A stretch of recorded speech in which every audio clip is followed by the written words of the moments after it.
camera? Why did my camera go dark? Why did my camera have to die? Hey, we're back, chat. We're back. Okay, I forgot I did this earlier because of that. I guess I'm gonna mute that for now just in case. I was using OBS to record the members video, so I had to redo some settings. So I'm a couple minutes late, but yes, the Renegades, baby. Oh man, this was a bona fide successful hate watch. I told you guys this team was cooked. You know what? Everything else can be wrong. I called this from day one. This team was not as good as the record showed. From day one, I put this team all the way down at like number 3 in the power rankings at one point when everybody had him like number 1. I'm like, wait a second, give it time. What can go wrong will go wrong. And they're getting their ass kicked again. It's a classic, dude. The Renegades getting their ass kicked in 2026. Classic. 2 consecutive collapses is 1 billion with a B correct. Percent correct, I should say. My God, what a joke, bro. Oh, no. Man, I'm so glad I called this out from day one. This team was never that good. Let me put my poll up. Okay. Because obviously we are doing this for the second game. So let me put up who wins. And we have STL and HOU. Okay, I got a CHECK whether or not this officially means Columbus is eliminated, because honestly, I do not remember. That's the one I kind of forgot how this one works. Okay, so this means that Columbus is eliminated. Louisville beating Dallas does mean that. So Columbus, congratulations. You and Dallas are combined the first team eliminated from the UFL postseason contention. Somehow, some way, the Houston Gamblers have outlasted 2 teams this year for the playoffs. That's what you love to see. Love to see that if you're a Gamblers fan. You outlived 2 teams. Not even 1, but 2 teams you outlived. So, massive win. Obviously, going to have this game on for now. Apparently, I can't close this thing up here, so I got to see this preview. What do I click stop? Okay, I guess we hit the stop button. Subsector, yep, so somehow the Gamblers outlast 2 separate teams, but naturally it does mean that both the Aviators and the Renegades are eliminated. I did get the images ready for the DC video, so naturally expect a minimum of 3 extra uploads this week, because I'll have to do the eliminated video for the Aviators, the eliminated video for the Renegades, and the made the playoffs for the Defenders, and depending on the next game, I might have to do 2 more. We'll see. And this also does mean that the 2023 USFL still holds the record for the most teams competing for a playoff spot in the final week of the season, because that year, every single team aside from Memphis still had a real shot of making the playoffs in week 10, whereas this year, 2 teams will be eliminated, potentially 3 depending on tonight's game. If St. Louis wins, it means that Houston is eliminated. If Houston wins, it means they're still alive, meaning that we can have a really weird final week, but we will see.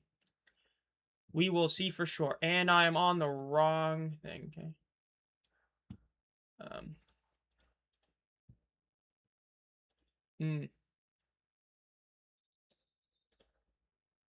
Let's just keep looking at some stuff.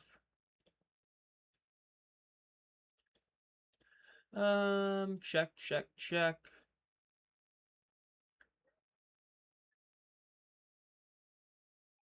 And all that. Okay, some random stuff I'm seeing while trying to...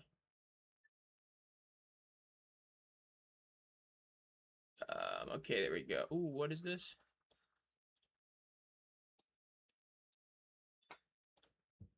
Okay, then. Switch. I don't know why that was my default account, but yeah. Sup, Steven? Thoughts on Kane's Habs game 2? Sup, Kicksurfer? Okay, in terms of how it is, honestly decent. Like I was telling, I don't think you were there for it, but like I was talking about, I did upgrade the PC, but had the issue with the GPU. Have a new one ordered. As long as nothing else goes wrong, which, again, with PC stuff, if it can go wrong, just like the Renegades and the Cowboys, it will go wrong. If it works out by next stream, I'll be back to dual monitors, so it'll be a lot easier to manage chat, games, and all that without any problems. Instead of this weird thing. Because, like, I used to have, I'd have Twitter open on this monitor where I'm pointing at. Literally right here is where Twitter would be open. The game would be over there, like the score, and then over here would be studio, and up there would be OBS. So that should be fixed by next Friday for that stream, hopefully. But aside from that, overall really good. So far as PC's working wonders, a lot faster than what I had. Just got to fix that. Then I'll, be up from 2GP. When it comes to crazy for Dallas, it's the second year in a row they did this. They were 3-1 last year, lost multiple games, missed the playoffs. This year they were 3-0, lost multiple games, they're going to miss the playoffs. I will say I didn't call this the exact same level of like I knew they were going to suck, but I am glad that I said that very early on this team was a bit overrated. I said hold on, wait a second after week 1, and man, I'm glad I did, because this team is down bad. Like, I stand by this team, barring they make this comeback, they are number 8 in my power rankings, and they're staying there. And even if they win next week, they're probably staying at 8. Especially early on in this game, Austin Reed has shown that he really isn't a leader. Like, in terms of a leader of men, the better quarterback is winning today, and that's Chandler Rogers. Now, when it comes to game 2 of the Canes Habs, I will say this. Still not impressed. That was a win that should not have been that close. We thoroughly outplayed them in almost every single way you can look at it, and we still barely won in overtime. Montreal almost pulled it off again where they shot like less than 15 shots and won, which would have been infuriating to see. I'm glad we won. I'm glad that we're tied 1-1 versus Colorado, which is down 2-0. But I'm not happy about it. I'm not happy with this win. I'm quite the opposite. I'm glad we won naturally, but I hate how we won, and I'm very upset that it was closer than it had any right to be. We'll see. As long as we beat Montreal in game 3 and we get back to having the lead, I'll take it. But we'll see about that. Yeah, that's all I can hope for is that we get the lead back, but we'll see. Yeah, it will be sweet if I can get this fully upgraded, because then I can actually like do more than just, super basic games and stuff on here.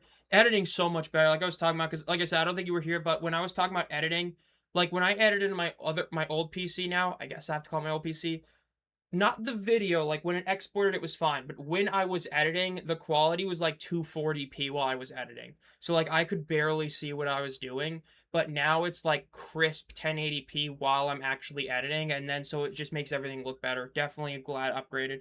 Just a shame that the GPU my friend gave me, the bigger one, didn't work and I have to get another one, but as long as it works, I'll be good. I ordered like 3 fans for this case. I ordered like 102 120s and 140. I ended up actually getting 2 140s. So like big W, because from other eBay reviews I've read, they've historically fumbled their shipping in terms of fans for the specific buyer and like or seller. And if you get an extra one, they just like, it's on us. So I got an extra 140 fan, which is huge, but so we'll take that. So once I get the GPU, I'll be pretty much fully set up. Be huge. Yeah, speaking of that, an alternative football panel member, Rick, is going to be at Double or Nothing. That's going to be cool. I've only been to one pay-per-view or PLE, and that was SummerSlam last year for night 1. No, technically 2, because I was at Sting's retirement match. But the AEW pay-per-views are always huge. They're always great, so I hope he has a great time there. But yeah, the Avalanche really do need to pull something off today. If they lose, I mean, naturally, if they're down 3-0, they're cooked. Against Vegas, they're done. Like, yes, technically reverse sweeps have happened in the NHL, but if they're down 3-0, they're done. So it is pretty much do or die for Colorado. So we'll see if they pull it off tonight, but they better if they want to win. I mean, it's crazy, but like when Mitch Marner and Carter Hart are both playing as well as they are, it pisses off the entire rest of the league for different reasons. And it's just, something else, man. But yeah, Dallas, it's rough. This is a bad team. Like, when I eventually do a top 5 worst quarterback list, I'm going to be real with you guys. Austin Reed is probably making that list. His stats are so inflated from the first 2 weeks of the season. It's crazy. He has just straight up not been good this year. And even today, he was terrible. I mean, he wasn't as bad as the earlier game against Louisville, but man, he sucked today. Like, the interceptions were bad. The overall play by him, the leadership has been terrible. And touchdown Louisville, they just scored it again. It is 36-17. Oh my God, what is this?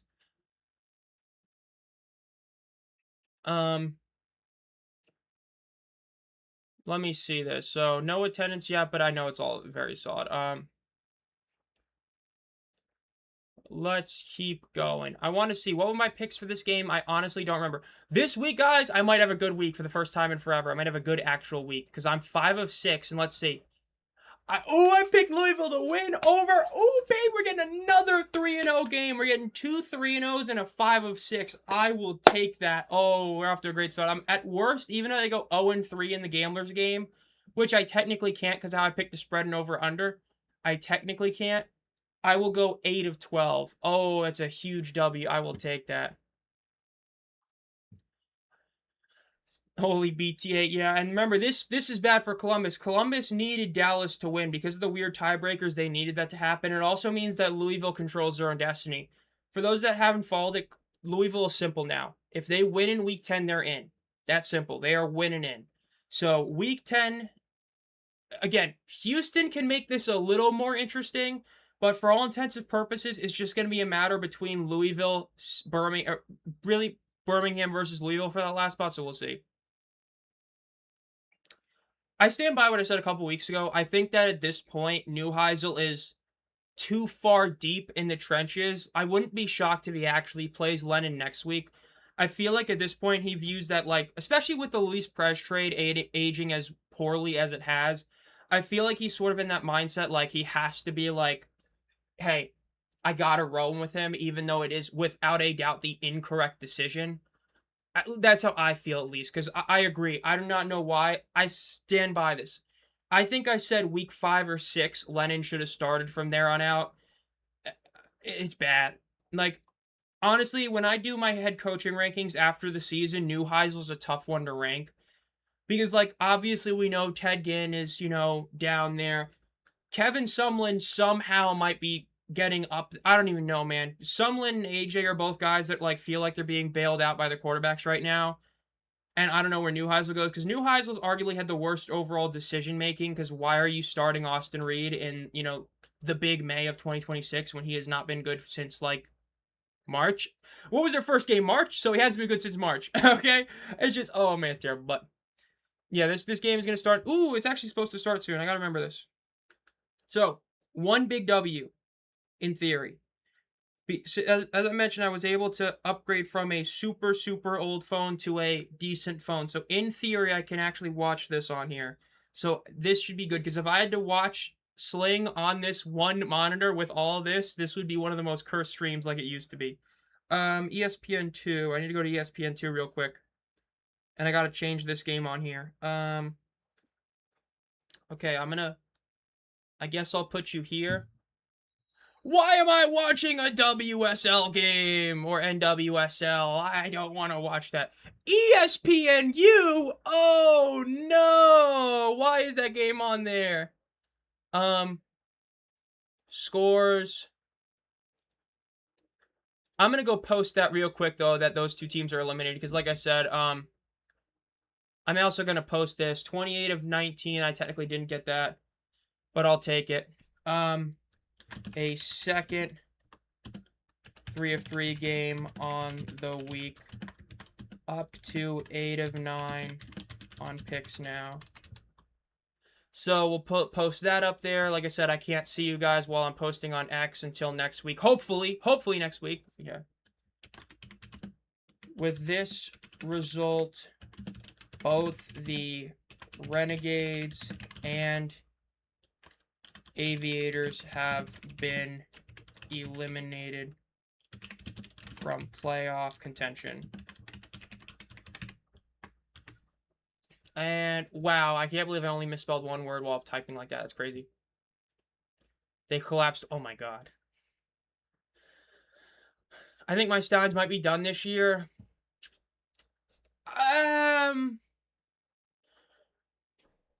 I will say this. I think they are done, but not because of themselves in a weird way. The bottom line is this, right? Like, it's like I've said, historically this year it's been really good in power rankings, really bad in game picks. What I said about the Stallions finally came true. They're very much like, wow, okay, we have a 19-yard rush that we can't see because we have an NWSL game on. But it's like, I forgot what it was, but there was another game that said something similar. DC, right? DC. Their propensity to stall for entire halves eventually backfired on them, and they lost to the Kings. The Stallions have not played a good game all year. They have had this many good games. Every one of their wins was in spite of themselves or because the other team made mistakes. Even the Orlando game, Orlando was the better team.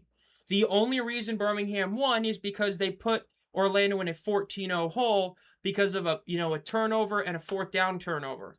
But if you eliminate that, Orlando thoroughly outplayed them the entire rest of, again, a 60-minute game. Orlando was the better team for 55 of it. They just got lucky. Their win against Columbus the first time didn't really play impressive offense. Their defense was incredible, but their offense sucked. This week, they got a fumble 6 and still lost to Jalen Morton. So it's one of those things where it's weird, but at the end of the day, they're going to miss the playoffs because the Kings are just a better team.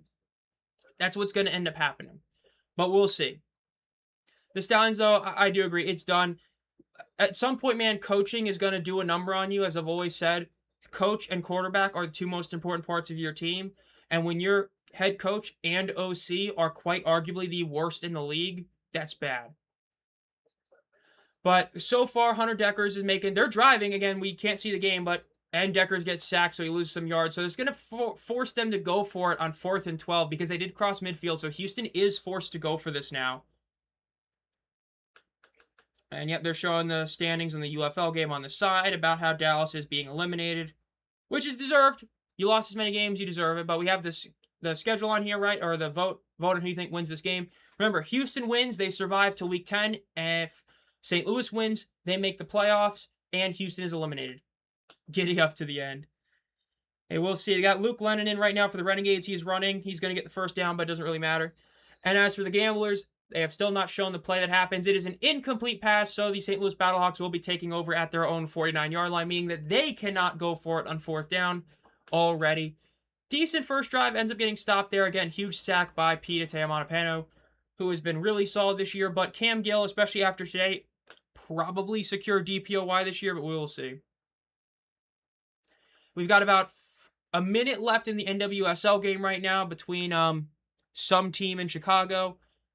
So we have that going on right now. And, of course, right there, Dallas does score a touchdown, make it a closer game, but a minute and a half left. Louisville is going to be able to kneel this ball out. Technically not, but depends. They're going to go for 4th and 12, so never say never. But Lorenzo Lingard does score. It is 37-23 Louisville over Dallas. Jarvin Howard loses 3 yards on his first rush. They fall back. Like I said, though, because they did cross midfield, they have to go for it, so we will see what ends up happening. Tonight's a big sport night, man. You got so much. Like, got Coca-Cola 600 is on right now. Inter Miami plays on TV, so I believe Messi is playing, I would assume, so that's obviously a big deal. Then you've got 2 playoff games tonight. Crazy, AEW Double or Nothing, just a wild night of sports. And Jarvin Howard rushes. He gets a 3 yards back, but it's still 3rd and 9, so they're going to be forced to go for it. If they can get about 7 yards, they can kick a field goal. Maybe 6. They might go for a 60-yarder this early in the game. We will see, but they got to actually get some yards there, so we will see. Dallas is going to go for the 1-point conversion and make this a 13-point game. The kick is no good. In classic Dallas kicking fashion, missed. That's another miss they missed earlier in this game, so yeah. Yes, if you're a Stallions fan, you need to win and have Louisville lose. You are now at that position where you need Louisville to take the L next week, but you also have to get the win yourself, which, again, against the Kevin Sumlin Houston team, most teams are not too scared about that. Birmingham is, so we'll see. 4-yard pass to Jarvin Howard. This is going to make this a shorter 4th and 5, but they're still going to be forced to go for this or kick the field goal. So we will see which one St. Louis does. As for Dallas, they're going to go for the 4th and 12 with Luke Lennon in. They got a minute and a half left. They technically could still pull this off again. We did see the San Antonio Brahmas beat the Showboats by scoring 2 touchdowns in 51 seconds of game time. Granted, when that time started, they were already at the red zone, but like 40 extra seconds. If they don't get it, Louisville will be able to kill all 3 Dallas timeouts and pretty much ice the game. Sup, Indy? Go Gamblers, go DC Defenders. DC Defenders, man, they made the playoffs on a losing streak, but they did it. Pass for 6 yards. They do get it. Hakeem Butler gets the first down catch. So St. Louis is going to keep their drive alive. Dallas is going for the 4th and 12 right now. Hey, it might be better than ESPN News. Right now, it's on ESPNU or the app. I guess they have something else on ESPN News. I don't know. But we're at the 10th minute of extra time. I don't know why this game is still going on. 4th and 12. Ball is snapped. Lennon rolls back in the pocket. He's rolling to his right. And he gets sacked. There is a flag. There is a flag on the play. Remember, automatic first downs can happen, so we will see. Oh, he's talking about the St. Louis-Houston game. Penalties on the offense, it is declined. That should be officially game over for the Dallas Renegades. James rushes. He ends up losing about 1 yard. It's going to be 2nd 11 for the St. Louis Battlehawks right now. They are showing the replay of the Dallas play.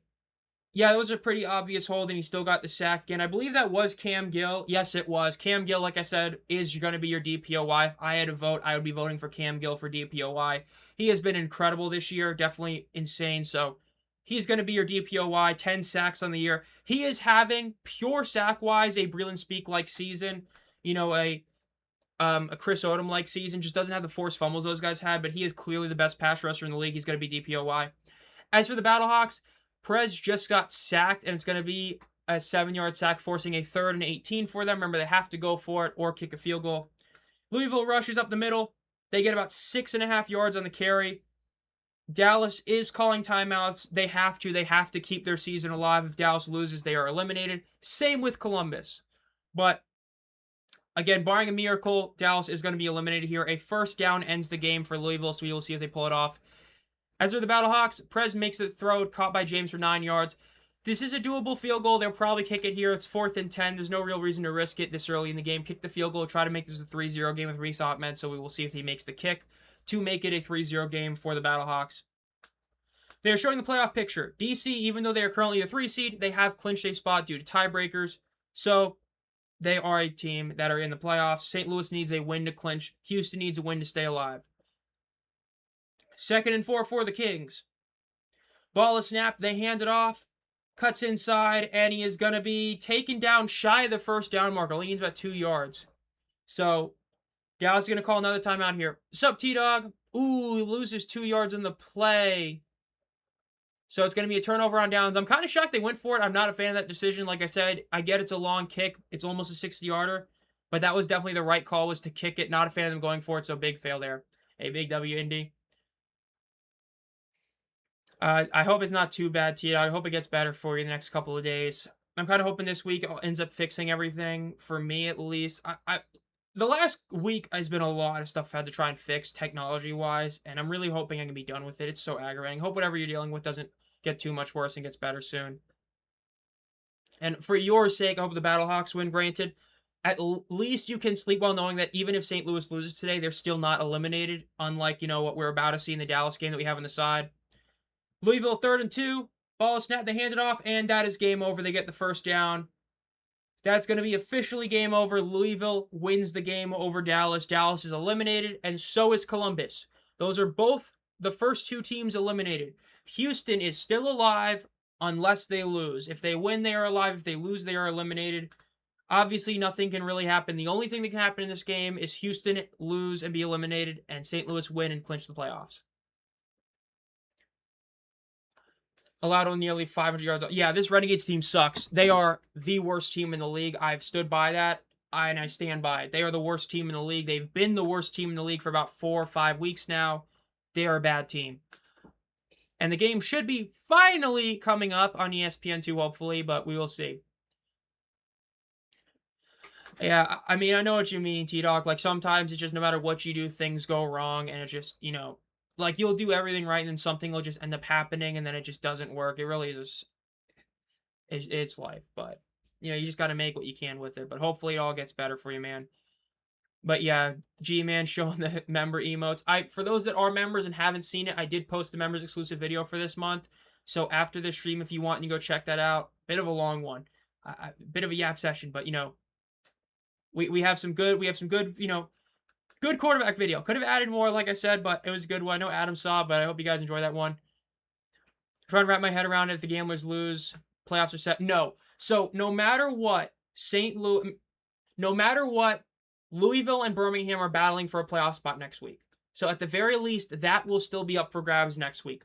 But if St. Louis wins this game, it means that St. Louis and Orlando clinch home field advantage. But the one seed is going to be battled out next week. and the bottom seeds are going to be battled out. Okay, G man, don't number one, don't spoil it. Number two, don't gaslight people with that. You know damn well, I know damn well you're trying to gaslight people to watch that video. I apologize for saying the Renegades not the worst team in Faster Weeks. Like I said, man, that Renegades team, I called that from day one. That it looked like they had a really good first week, and I was like, hold up, wait a minute, let's see what happens to Reed. And every week they got worse. Their ass. Looks like Dallas going to lose a 6-4 game. Yep, they just did officially lose that game. So, yeah, sup, Marvin. But, yeah, they're kicked off. We only remember 4. You deserve it. Much love. Now back to football. What's our prediction for the full playoff teams? Yeah, I think it is going to be Louisville. If Houston pulls off this win, somehow I feel like they might do it. But it's probably going to be St. Louis, Louisville. Because we already know DC and Orlando clinched, but it's probably going to be those teams. Orlando's probably going to get the 1 seed. I don't see them not getting the 1 seed. So they probably get the 1 seed, St. Louis the 2 seed. 3 seed, probably the Kings, and 4 seed, the Defenders.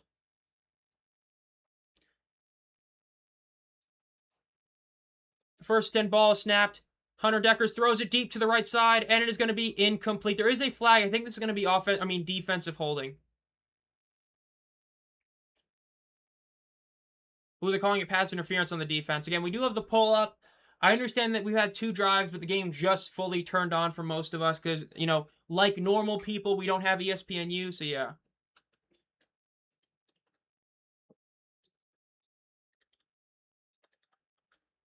Luke Barco is still down on the ground. That's not good. I will say, in a personal level, I do hope the Gamblers win.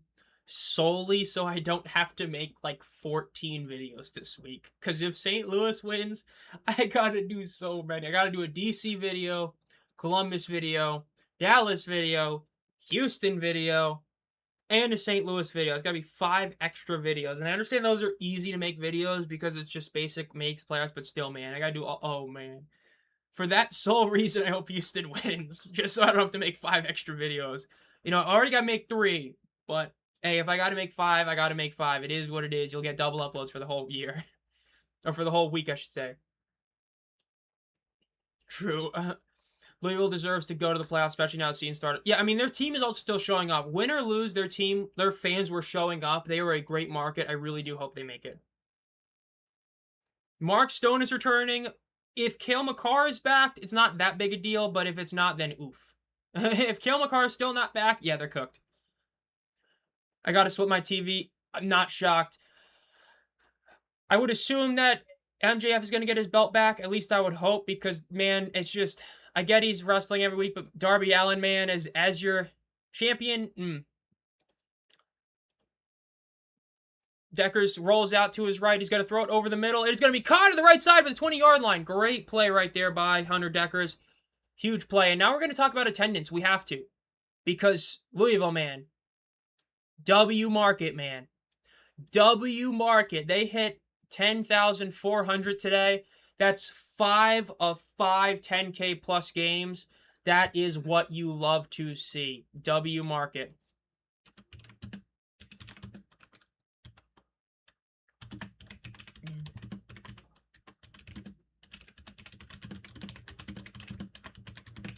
They throw it to the left to Lawrence Keys, who gets it at the 10-yard line, gets down just a yard shy of the first down marker.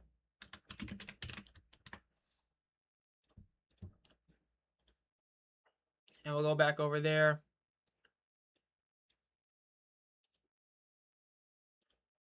And we'll take that. So again, we'll end this poll after this drive. So if you want to vote in that, you can vote in it right there. Hey, yeah, I had to do the other one. I had the one of actual Bush and the one of his, him celebrating his victory. I had to. It's still crazy that happened last week. Oh, it's a fumble snap. Deckers throws it to the corner of the end zone. It is caught for a touchdown. I believe that is a caught touchdown. Yep, they're calling it a touchdown, Javonte Payton. So it's going to be 6-0. Houston holds the lead. You can't remember, find out. Hey, W sellout, you man. Hard for me to get into wrestling, especially now, because man, dude, WWE was so easy to get into 3 years ago because of all the good shows that were out there. Granted, they're doing Biography again, thank God, that's great. Biography, Dark Side of the Ring, 2 great shows, but man, WWE, man, they're just Ultimate sellouts, bro. Oh, man. Should you get into AEW? Only thing I hate about AEW is the fact that you have to pay so much for pay-per-views. But aside from that, it is a pretty good product. It just sucks how much you have to pay for pay-per-views. Like, yes, if you have HBO, it's a bit cheaper, but still like $40 per pay-per-view. They're going to say the extra point was no good, so it is 6-0. Houston has the lead. We will be ending the poll now. So the poll result, 88% for St. Louis is a lot. Let's go gambling. Oh my god. Oh, you have watched? Yeah, Dark Side of the Ring. Love that show for sure. I will say, I hate that they did Dark Side of Football. I've talked to other people, they should have done Dark Side of Sports, because football only has so many, but if you did, like, sports in general, like, you have so many in hockey, so many, like, you could have done a hockey one on, like, the Avs-Red Wings rivalry, on, like, the whole Ace Bailey-Eddie Shore hit, when Eddie Shore basically ended Ace Bailey's career. That's a deep cut if you know, but things like that, you could do, like, basketball ones. I really don't get why they did just football, but yeah, Dark Side of the Ring is a great show. Love that show. It's something else. But yeah, if you haven't seen Biography, that's a solid show. Even though it's sort of made by WWE, it's still a good one too. But yeah, I forgot they did a Roma, but did they? Did they do an?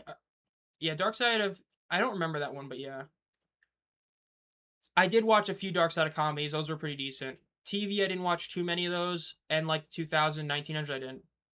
But yeah, the football was it was a weak one. There was like one decent episode I remember. There was like one that was actually a pretty good episode, but the rest were like like they did a diva receiver one. Like that's what I mean. Like, especially soccer. Soccer is so many you could do. Like, there's literal murders in soccer that you could do. And even football, like, for season one, you didn't do, like, an OJ or a Ray Caruth one. Like, really? You did diva receivers? Bruh, like, it's Dark Side of the Ring. Like, again, season one, it's not like Dark Side of the Ring started off with Chris Benoit, but, you had iconic ones. You had, like, the Montreal Screwjob was part of season one, I believe. You had, like, I think Bruiser Brody was season one. And then you did have the big stories that you had, so, like, you had a lot. But, yeah.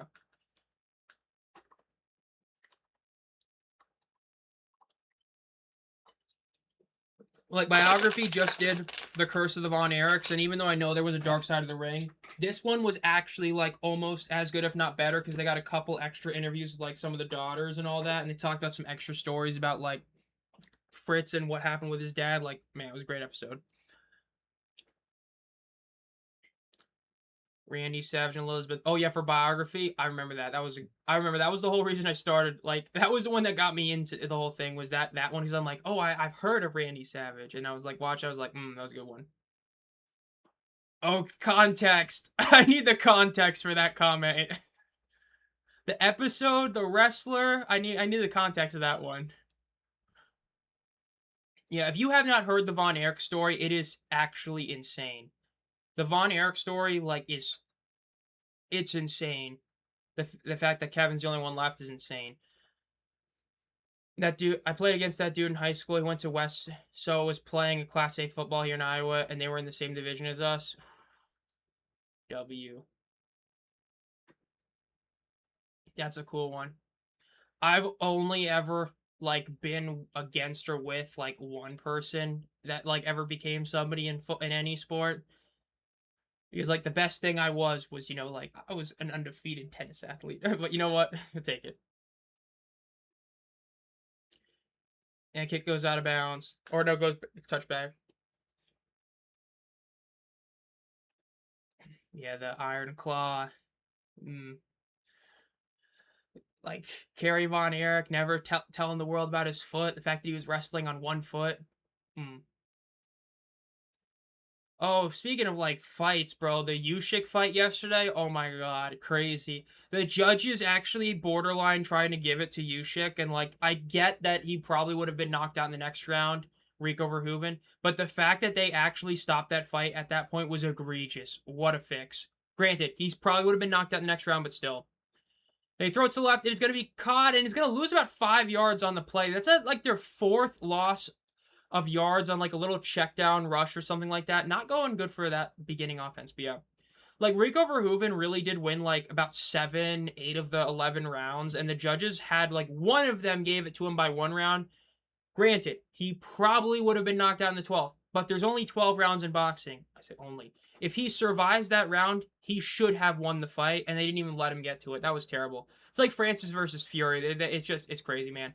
Baddest man on the planet is a UFC champion and ain't a boxing champion anymore. Pass is caught by Jarvin Howard. He gets 5 yards. He's going to cut inside. Great open field tackle in the corner of the field, and it's going to be a 6-yard gain. Could have easily been more. Really good tackle right there by Houston. Marvin Sanders. Hey, you know what?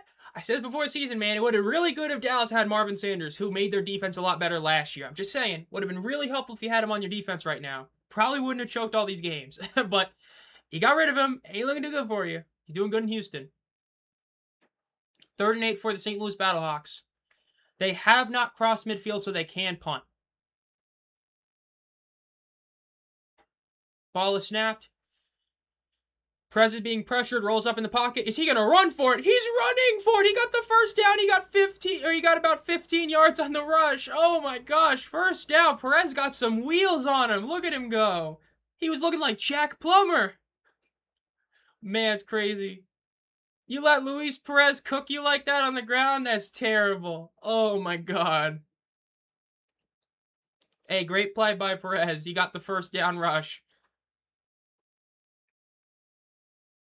What a play. And he slid. That's something that Jackson Dart's got to learn to do. Slide. Ball is snapped. Hands it off to Jarvin Howard, who gets taken down for only about a 1.5-yard gain. Man, the ground game has been awful for St. Louis so far. It's only been 10 minutes, but through 10 minutes, it has been terrible today. Let's go to here. I got to check out some posts. A Cinderella story continues. Yep.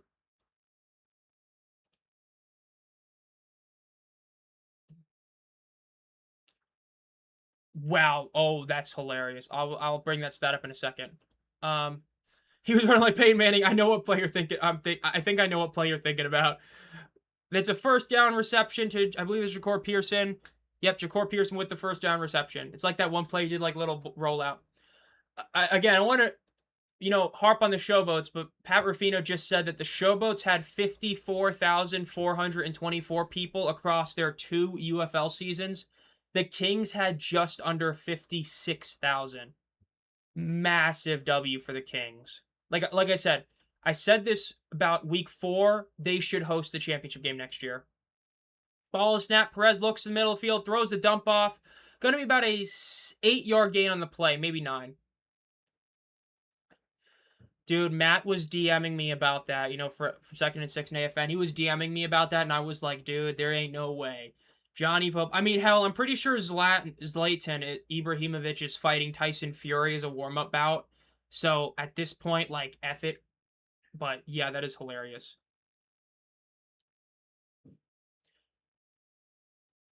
An eligible downfield player. Oh, I got my noties on early because I'm on Sling. Uh-oh. Johnny Football Boxing in 2026. Oh, my God. Kevin Sumlin should have been there. He should have been in his corner, man. He was his coach. Get it? Corner man. I'm him, bro. I'm him.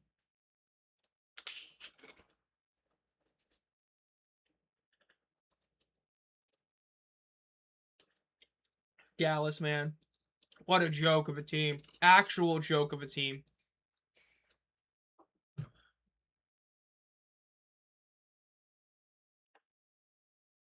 Ball is snapped.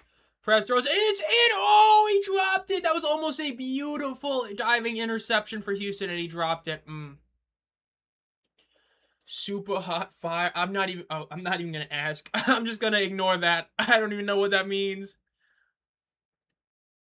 That was almost a beautiful interception. It's a shame he dropped that. That would have been an awesome diving catch.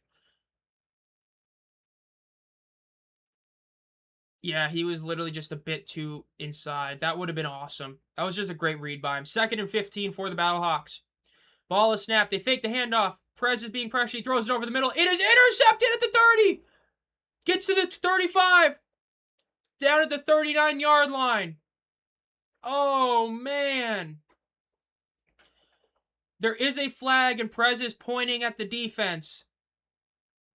Defensive pass interference. He gets a bailout call. We will see if this is a full-blown legit one, but it is going to be DPI, so he gets the benefit. Yeah, Columbus BM was insane. That was a great game. That was a wild ending, especially Jalen Morton, man. DTR's pick six. AJ McCarron's coaching. Ooh, what a game. You know what I said? I said Columbus was going to win one of those games. I should have stuck by it. If I stuck by it, man, I'd be 9 of 9 on my picks for this week. But you know what? I'll take it. If I end up finishing like 10 of 12, I will take that. With how my year's been going on picking games, I will take what I'm doing right now. And I'm looking good here. I thought this was going to be like a 1-point game. Houston loses. So I'll take another 2 of 3. I think I literally had all 3 games being over games. I mean, all 4 games being over. And so far, it's looking pretty good.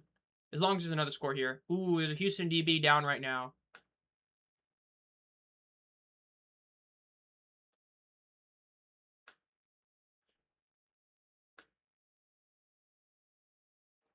Hmm. Yeah, showing Major Burns over there. Ooh, are they going to challenge that? Hey! Defending football show. Man, we got to do a collab video at the championship game or something. That would be fire. Do at least a little collab post there. Oh, that'd be fire. We got to do that at the championship game. Yeah, good old Columbus. They got you guys the playoff spot. It's like a what's his face? Cliff Kingsbury. It's like failing upwards. You lose 3 straight games and you make the playoffs. Gotta love it.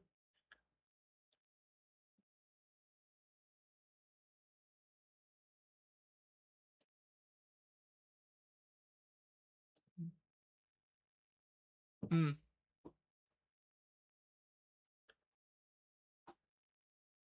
Yeah. Yeah, looking at Mike P, and they're talking about Sumlin might throw this, but we might not. I don't know. And he's not. Ball is snapped. Throws to the left. It is going to be caught for about a 5-yard gain. If we keep starting Sanders, DC won't even send the chip. Not sure if I can go. Oh, damn, that would suck. Hey, I hope you're able to go. That'd be cool. Yeah, Sal Cannella is a Battlehawk. He signed like a few days ago to the Battlehawks. I couldn't believe it. They're building the 2023 Renegades team. Hey, even if DZ doesn't make it, I hope you're able to go. That'd be pretty cool. It's championship game. They're getting bounced in the first round. They're I mean, they need to start Jason Bean, but we will see what they do next week. Perez is rolling out to his right. He's gonna throw it deep, and it is incomplete. 3rd and 6 for the Battlehawks now. Kingsbury ruined the Cardinals. Cliff Kingsbury, man. Bro got a head coaching job because he was a below 500 coach at Texas Tech, but he coached Patty Mahomes. Some would say he coached a little Mahomie. You know what I mean? But, yeah. 3rd and 6 for the Battlehawks. I will say, if Houston wins this game, power rankings are going to be such a bitch to make this week. If St. Louis wins, it's still relatively easy because I don't really change much. But if Houston pulls off the win, man, the power rankings is going to be so difficult to make. I just know Louisville will move up to 2 at that point. Pass is thrown deep to the 10. It is going to be incomplete. They're going to force the field goal attempt for St. Louis. Because if Houston wins this game, Louisville moves up to number 2. St. Louis drops to 3.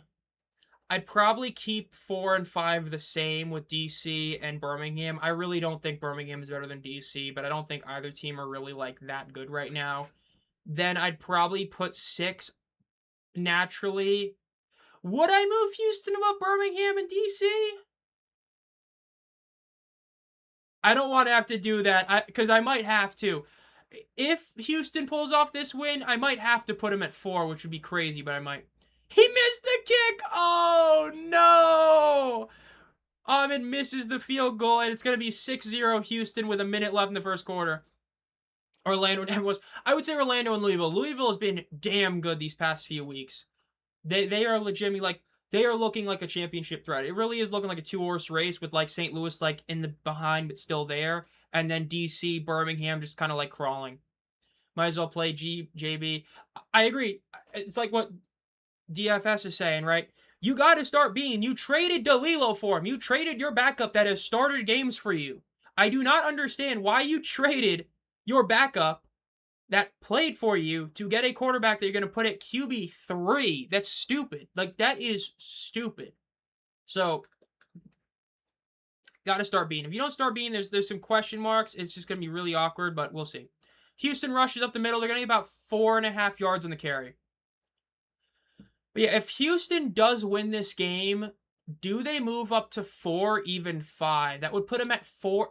Actually, maybe, because that only puts them a game behind St. Louis. I might move them up to 3 if they win this game, which would be crazy. But, like, would I be wrong to do that if they win? I don't know. That's a tough call. I really hope St. Louis wins because then it's a really easy power rankings. But if Houston wins, it's tough. John Reese Plumlee is in the game. He's going to do a little check down, and it's going to be about a 4-yard gain in the play. So it's going to be about 3rd and 3. Houston might. They might make the play. They might make the playoffs somehow by winning this, which would be hilarious. Shockingly, why we again. I mean, we'll see. It's like, it's what I said for weeks, man. If they just got consistent QB play and Kevin Sumlin not making critical coaching mistakes, they'd be a really solid team. And the last few weeks, that's exactly what they've been. Not making as many critical coaching mistakes and keeping their quarterback, So we'll see. I might have put together my QB highlights and offer my service this weekend audio, man. Bro, tell them you were a mean flag football QB back in the day, bro. At the Turkey Bowl, the yearly Turkey Bowl against, like, your nieces and nephews or, your cousins or whatever. Oh, man, bro, that's all you got to do. That's all you got to do is show them that. New post, Chandler Rogers, player of the game, retweet.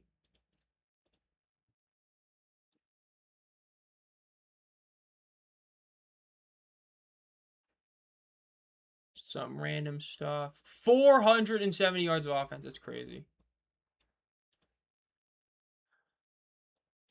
Yeah, honestly, for St. Louis, I'm pretty sure he is done for the year. They really, really, really miss Michael Pratt being hurt. I said it like early on. I thought he was probably their best overall quarterback when they brought him back. Yeah, they miss Michael Pratt. That they miss him. They do. What?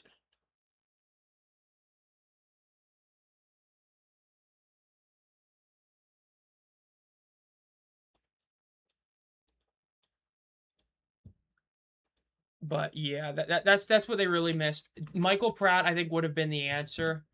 It's still better than Harrison Frost. That's the worst. The worst part is he's still better than what they had. Because, my God, who they had was awful, right? But, it is what it is, though. You know what I mean?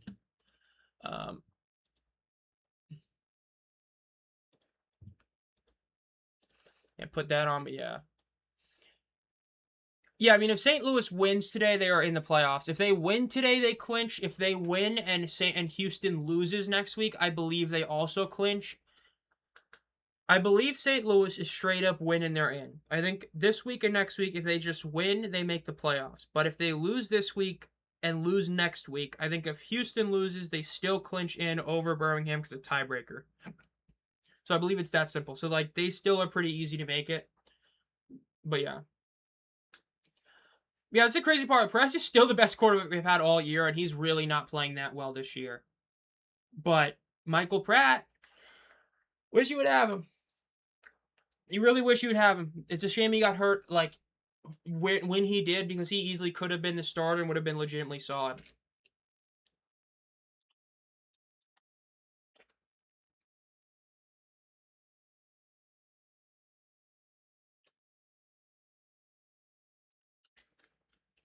Entering this week. Wow, look at those odds. The Kings are at plus 900. Prez looks off in this system. I mean, you would have thought with them adding Canelo it'd be better, and especially with how they play. Like, it's weird because even Silvers looked so much better last year than what he did this year. Like I said, I've never been an AJ Smith fan, and I'm glad I've never been one because I do think he is a big reason this team is struggling. Honestly, they rush around the end, and it's going to be a first down for Houston. Oh, the guy rolling, brother. Oh my God. I don't like when Houston swap QBs back and forth, especially when one of them plays well and they don't even keep him in the game. But yeah, but it is definitely something else because like I think it's AJ Smith because Brandon Silvers was legitimately really good last year, and the little time he played, and this year he was not good at all. I think that is the system. They rush it up the right. It's going to be a first down to the 30, the 25, the 20, the 10. He's going to be out of bounds at the 10-yard line. Houston get a huge 2-score right now. We'll see.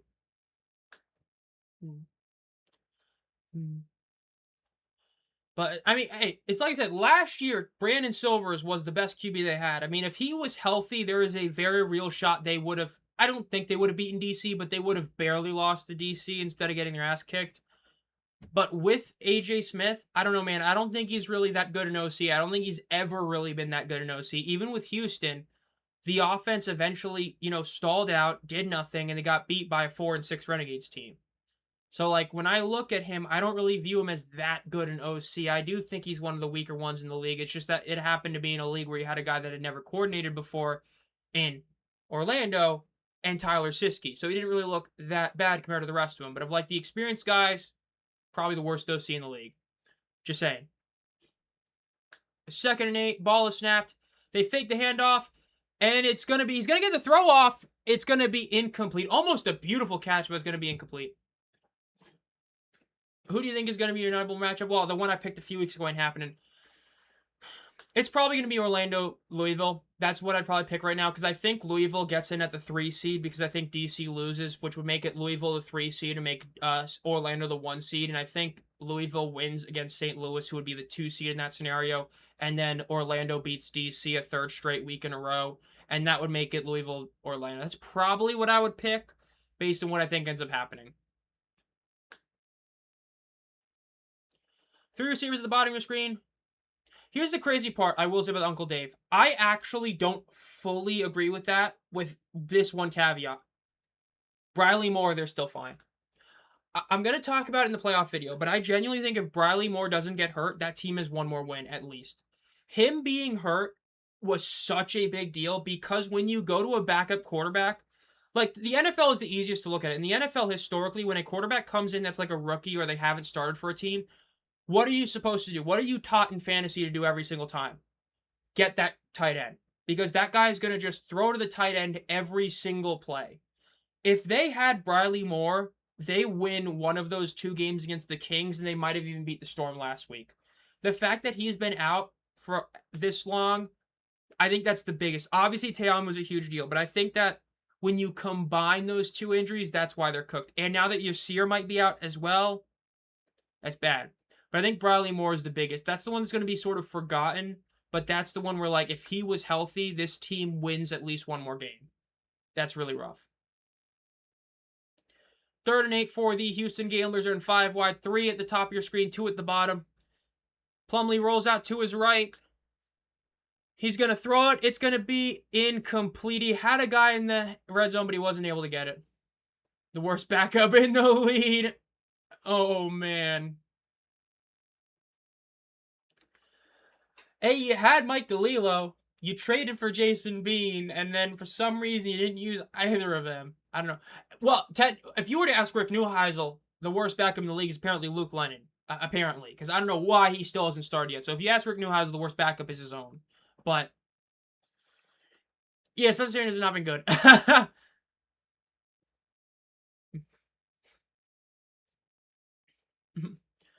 Kick is up. It is good. It is 9-0. Houston has the lead. We fell short in DC. That like you said, that losing Briley Moore was such a big deal. And I don't think, it was talked about enough how big a deal that was that they lost him. Because he was he was having his best year. He was on track to be tight end 1 on, like, the all UFL team. And instead, he isn't making it. God, I hate that they gave Zomb Phox a staff promo, bro. The fact that... Why couldn't this set come out in like 3 months? The fact this set had to come out right when I'm dealing with all this PC and phone issues is so aggravating. I should have every Zomb Phox English card. Instead, I gotta wait to be able to buy the damn staff promo. God, I gotta blow another $100 in Zomb Phox card. It is what it is. Take 3. Hawks need the advantage. I mean, it's technically 1-score game now. Come on, gamblers. We've not cooked yet. Take. You got to start in week 10. If you don't start Bean in week 10, I'd be stunned if Harris does not start Bean in week 10. Because then it's like, you know what? I could see a world where he starts Spencer in week 10 and then he throws Bean out there in week 11, the playoff game, and just says, F it, we ball. Honestly, that mentality could work. I could see him do that, but I don't know. It will look so much different now.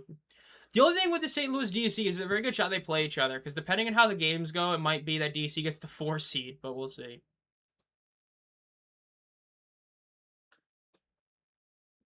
DC fans, I've seen a lot of them. They cannot believe Spencer Sanders is still playing. Giants won 2 games in a row. Oh, man. Man, that's a team that used to win the World Series every 2 years. Chris Roll in Orlando Town was hurt. Curse of the Washington quarterback. Yeah, Mickens has been incredible. Don't forget Anthony Hines to Houston. That was another one. I'm forgetting his name. The cornerback, Ojemudia to the Battlehawks. Like, you lost a couple of big names. But that's what I mean. Like, Bradley Moore was one of the few that you were able to bring back that were huge. Malik Fisher has been awesome in Houston this year, I believe it was. So that's another one that hurts, but yeah.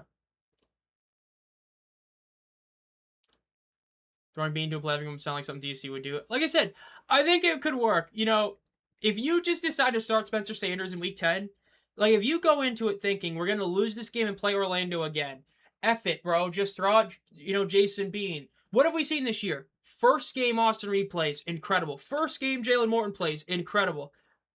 Screw it, let's throw Jason Bean out there. First game of playoff game, why not? Why not? We will see. Sadly, the Carolina Panthers. I hate this team, but they're my team. Hate that damn quarterback, bro. Bryce Young, most overrated quarterback somehow in the league. I don't know how he's become the most overrated quarterback in the league. Actually, I do. I talked about it in my community members video. It's because you only hear about him as a casual when he has good games. So when you hear about him having these good games, people talk about him, but in reality, he's not good. He's just not good. He is not a good quarterback. He is a bottom 10 starter. The DC locker room is about to revolt if Sanders plays. Nah, they should somehow get, like, John Trey Kirkland as the quarterback. Oh my gosh, it'd be great. Return is up to the 25-yard line, cuts to the left side, gets to the 30, gets to the 35, stays on his feet, the 40, and he's going to be down at about the 42-ish. There is a flag, though. I forgot today. I guess happy early Memorial Day. I believe that's tomorrow. So we got that holiday on tomorrow. CJ Stroud. Coleridge? Oh no, not Coleridge. Oh no. Oh crap, I might have thrown something away I shouldn't have. I just realized that.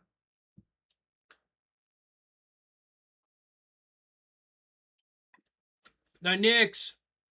The Knicks are going to get the sweep. The Cavs are getting swept. The Knicks, baby. It's all about the Knicks. And the worst part is they actually could win the whole thing. If that Spurs-Thunder series goes to 6 and some injuries happen, it is entirely possible the Knicks could get really lucky and win the whole thing. The good old Knicks, baby. Crazy. The ring. I still can't believe how long it took for them to get their rings, bro. At least they got them. But damn, bro, it took like week 7. Throw over the middle. It is going to be caught for about a 5-yard gain. Down. And then, yeah, CJ Coleridge was yikes. Jaden Daniels, Jordan Jaden Daniels. Waden Daniels, bro, was so good his rookie year, and then he wasn't as good and got hurt.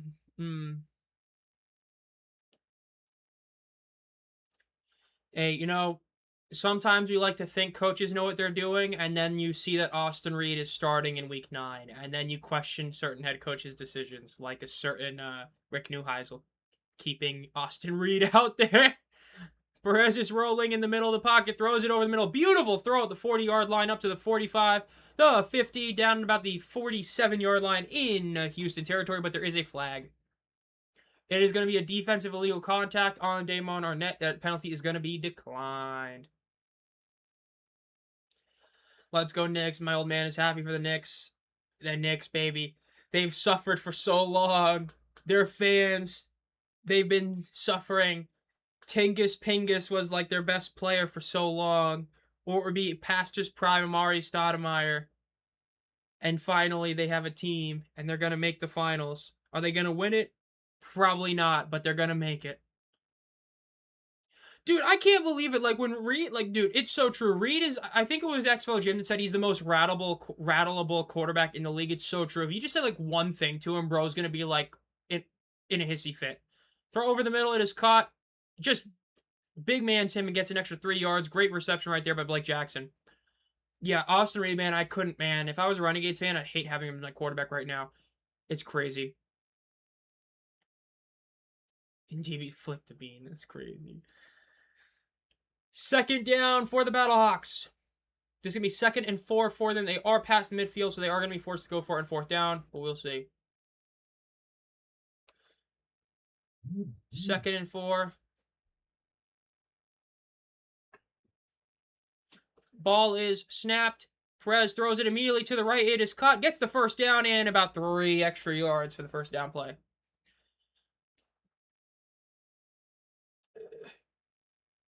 At Hawaii,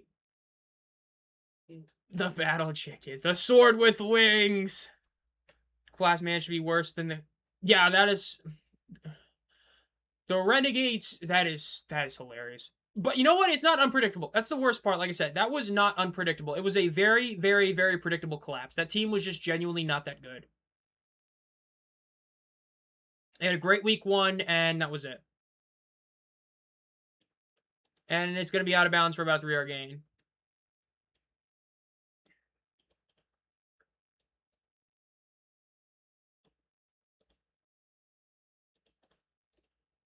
Okay, random stuff.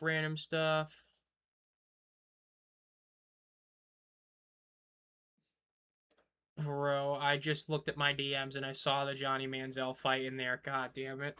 2nd and 5 for the Battlehawks. And then he talks to him like a child and lets him continue his BS. Dude, that was so bad. Talking about like, oh, next time I'll say I'm sorry. Oh my God. They throw it over the middle. It's caught by Ja'Cory Pearson at the 10. It's fumbled. Houston has the ball at the 5-yard line. The 10. He's going to be down the 10. That's going to be a fumble. He had the ball for more than 2 seconds. That's going to be a fumble. Houston gets the ball back. Oh, no. St. Louis. Dude, there is no way Houston is going to sweep the Battlehawks. Really? Are we being dead ass? Is Houston actually going to sweep the Battlehawks? There's no way. Oh my God, dude, this team's going to make the playoffs somehow. Oh, I always love Houston. Bro, Kevin Sumlin did it again. Hey, you know what, though? Hey, remember if you watched the NFL last year, if you're a St. Louis fan, it's not on any of them. You know, what did Geno Smith say? Blame it on me. It's Geno Smith's fault, everybody. It's Geno Smith's fault. That's what he said, right? Carr didn't start. Blame it on me. That was a great press conference. In shotgun, ball is snapped. They hand it off to the left, and he's going to lose about 2 yards in the carry.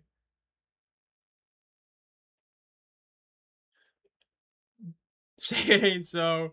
Oh, dude, oh man, it's crazy. DC got lucky that they had the Columbus win, because man, that was really looking like they both might miss the playoffs. We'll see. Hunter Decker's bet his paycheck on the Houston money line. Oh my God. He bet his money. Quarterback?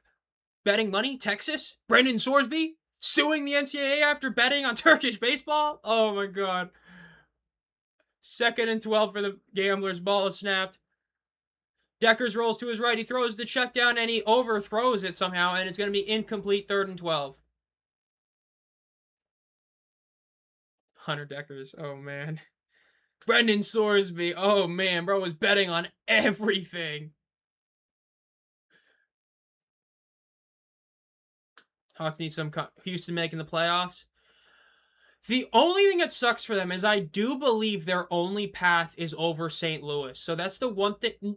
No, they could make it over Birmingham. Oh my God, they make... No.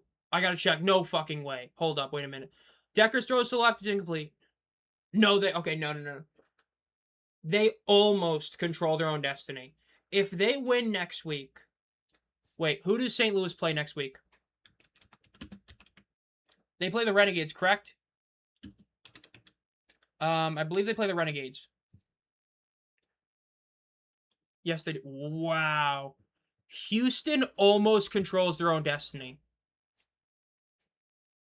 So they're going to punt. If Houston wins next week, it means that they eliminate Birmingham and they then get in over Birmingham, meaning that all they would need is, I believe, either a Louisville loss or a St. Louis loss. I do not know for sure with Louisville. They might not. But if... I don't remember how that goes, but either way, it's crazy. They almost control their own destiny. Or the Hawks... Dude, if the Storm and Battlehawks both lose in the first round, that would be cinema in terms of the story, right? You would be sitting there being like, damn, bro, I guess they're both made for each other. And then you'd have Anthony Beck return home. But surely that doesn't happen, right? Like, there's no way they both get bounced in the first round, right? Surely. Man, I don't know why I was saying that about the Storm. I forgot they have Anthony Beck as their coach. They're probably getting bounced in the first round. they're gonna get bounced by Jason Bean starting his first game for the Defenders.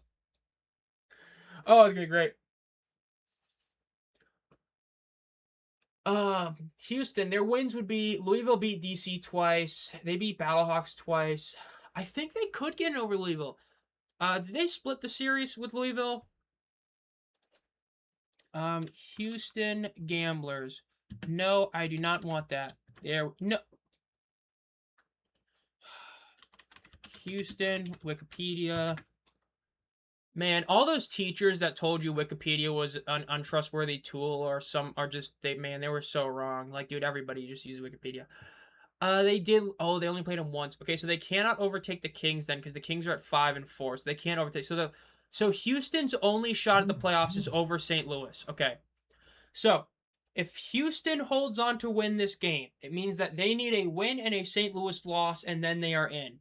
Now, if you're a Battlehawks fan, that is terrifying, because the best team in football is the Renegades when they have nothing to play for. so that might be the worst thing that could happen. Oh my god, dude, if the Renegades do that again, oh my god, it'd be great. But we will see. That's gonna be something. Ted Ginn. I was not drinking and driving. Oh my gosh. The Storm got the Anthony Beck curse. Man, the Battlehawks. The fact that Battlehawks might miss the playoffs because they're playing a Renegades team with nothing to play for. I mean, that's a scary team. The Renegades with absolutely nothing to play for, that's a terrifying team. Like, don't forget last year. 2-0, baby. Oh, we'll see. I mean, hey, we still got a lot of time left. You know, St. Louis is in field goal range. Have to do this because he's probably going to miss it again, but we'll see. Again, veteran kicker, but Matt Conklin excommunicated. He was good in the USFL. Interviewing Ricky Prohl right now.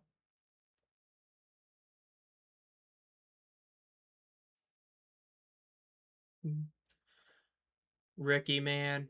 You got to win this game. You can't get swept by Houston, man. Ain't no way you're going to let Houston sweep you. The 2026 Houston Gamblers sweeping you would be just, oh man, that'd be crazy. The Aviators. Drinking and driving, the Ted Ginn special. Okay, 1st and 10 for the Battlehawks. In shotgun. After being eliminated, oh my god. Cale Makar will play tonight. Okay, so then that negates the Mark Stone playing. Colorado needs that win. They better get that win tonight or else they're cooked. Down 3-0, you're done. Pass is thrown, caught at the sideline. Beautiful throw by Perez. It's going to be caught out of bounds by McBride. Dude, you know what? F it. I guess I'll put you know what? I already did 2 player plays. I guess I'll put the basketball game on my TV on the side since I have nothing else on it.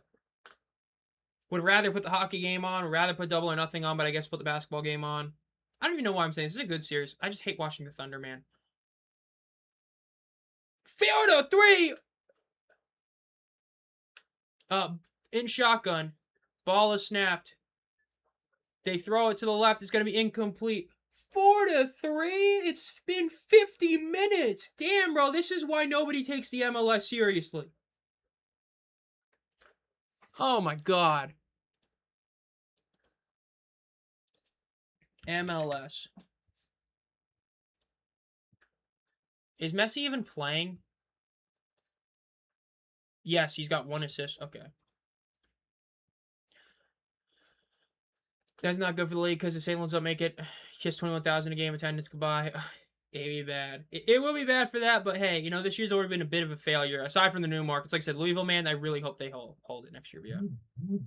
Do I hate any teams? I don't know. If you ask certain commenters, they'll say the Stallions, they'll say the Storm. Yeah, I mean, hey, granted, I don't really like Anthony Beck, so I guess the Storm. Not really, though. I don't really hate any team. There's really no team I like truly hate in this league.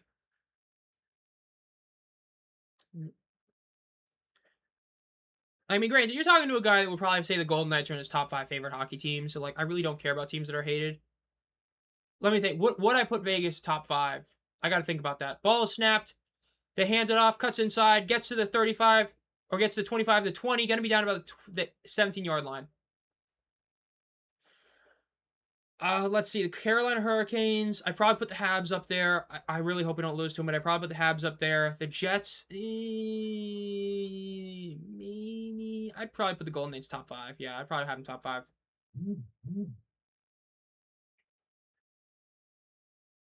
I know you're a fans fan.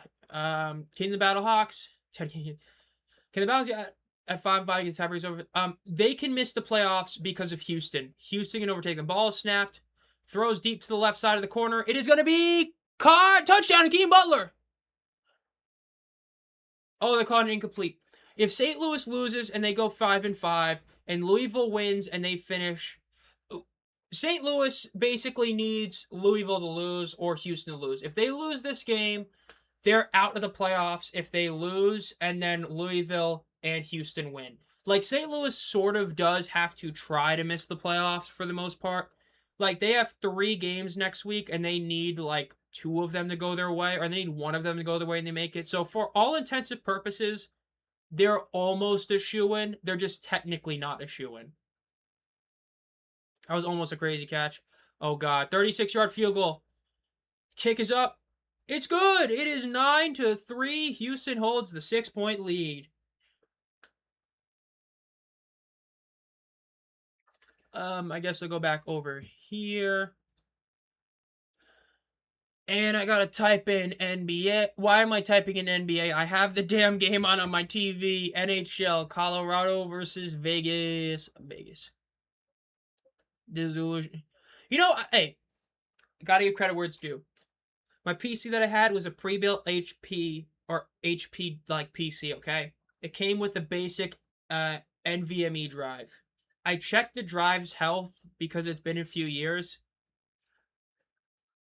I can't believe it. I've had this PC for a couple of years.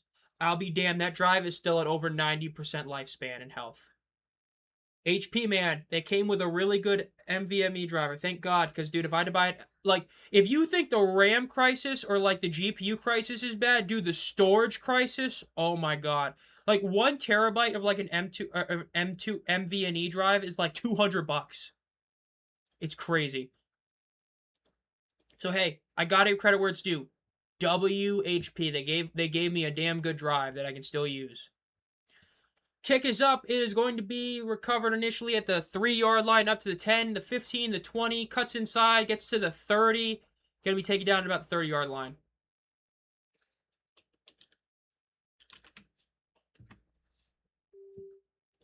Dude, it's storage. Of course I don't care, bro. What the hell?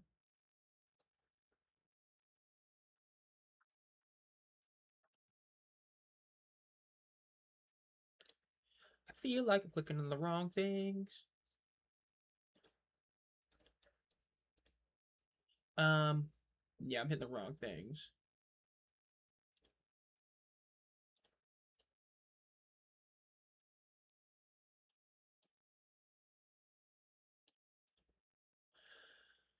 They fake the throw it to the left. It's going to be caught at the 5 yards back, and they're going to get about like half a yard, if that. If that, they're going to get about half a yard.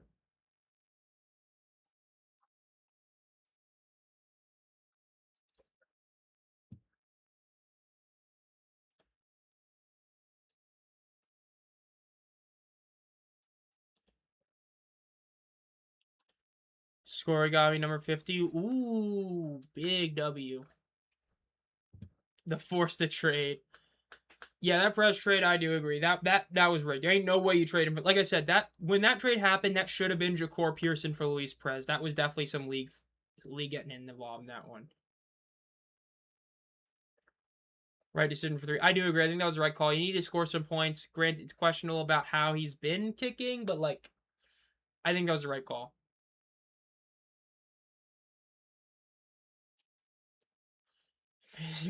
Big game DC, man. Man, I know I told you guys I hate these World Cup ads. Because, like, number one, they're really putting Christian Pulisic up there with Lionel Messi.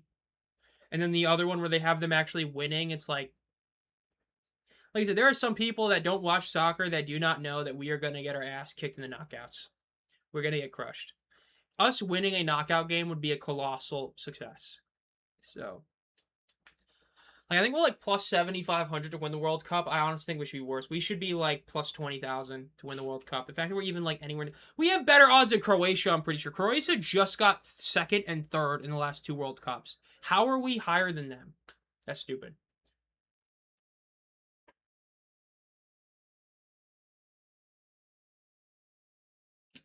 Second and 9 for the Houston Gamblers. They hand the ball off to the left. Great play by St. Louis's defense. Going to be about half a yard left, a lot or gain, so it's going to be 3rd and might call it 8, but probably 3rd and 9. No. Oh no. Oh no. Oh no. I made a mistake. Ooh, I made a mistake. I made a mistake. I made a mistake. I made a mistake. Oh shit.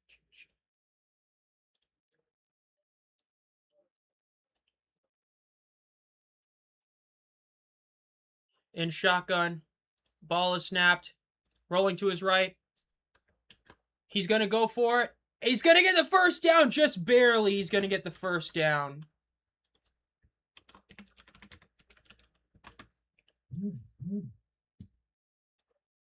Just barely missed out on it. Or just barely got it. That was a great play right there.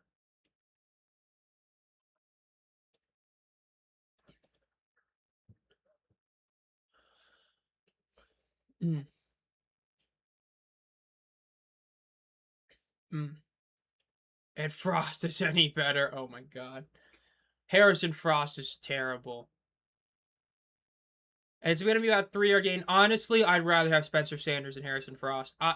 Harrison Frost, I genuinely wanted to throw my remote at my TV when I was watching him play quarterback. He was horrid. Granted, that might be because I saw Max Duggan play for the Battlehawks the year prior, and he was awful.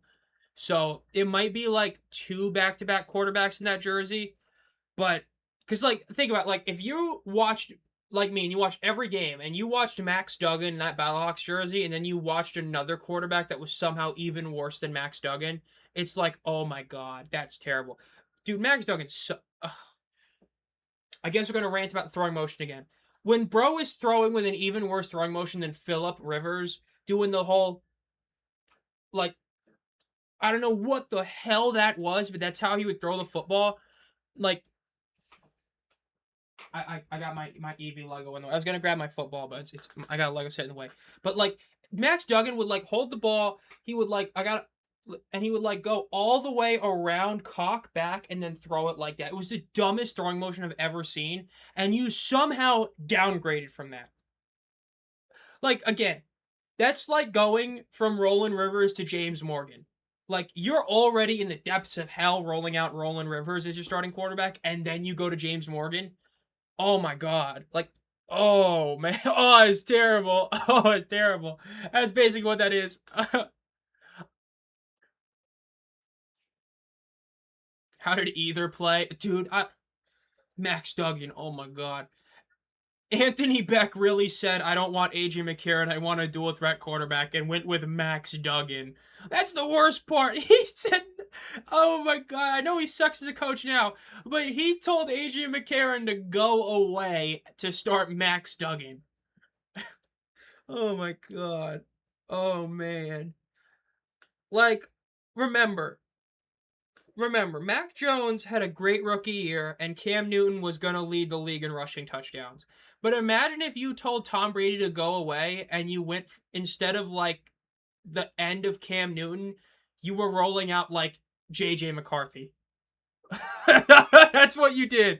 Oh, it was terrible. I get that technically, I forgot his name, Manny Wilkins played, but still, the point still stands. Oh my god.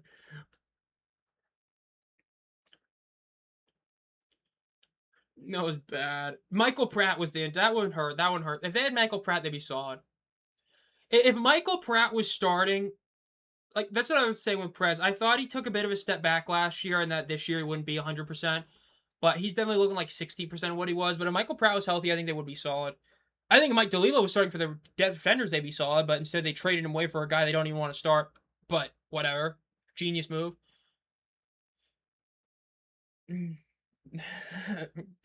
We'll see. 2nd and 6. There's only 2 minutes. Damn, this game's going by quick. 2 minutes left in this half. Well, I guess technically because we didn't even get to watch the first 5 minutes of the game because we had to watch NWSL game. But yeah, Houston does want to get some points here. If Houston gets some extra points right now, that'd be real huge for them. They're gonna have a good one. But yeah. 2nd and 6 for the Houston Gamblers.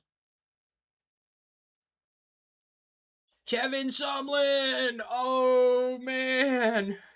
Dude, these coaches this year have been rough. I'm just going to say it. Coaching this year has been rough. Dude, Skip Holtz and Mike Nolan will coach circles around these guys. Ball is snapped. They hand it off. Cuts inside. Great rush. Going to be a first down for the Houston Gamblers. They cross midfield. Victor shoots the two-pointer, and it is going to be a miss. He's going to shoot the 3. It's good. San Antonio is leading 3-0 in the first 30 seconds of the game. Got a minute 50 left in the Houston-St. Louis first half. Going to line up in shotgun. Hartenstein throws a little floater, and it is good. It is 3-2 San Antonio over OKC. 1st and 10 for the Houston Gamblers. Ball is snapped. Quick throw to the left. It is caught. It's going to be about a 6-yard gain for the Gamblers. Really solid play there. Posting stats of both games with 29 games, both another Kevin Harlan. Outside, yeah, Louisville's been. Hey, Orlando's been solid. Orlando is thoroughly dominated what the Orlando Guardians had in attendance. They deserve some praise. That's been a good fan base too. Plumlee loses about 4 yards on the sack. There is a flag. Are they really going to throw out roughing the passer for this one? Really?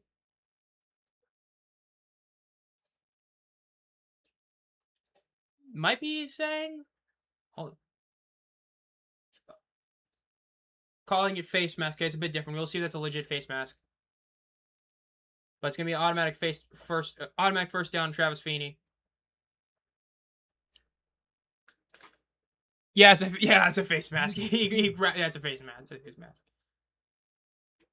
That's bad.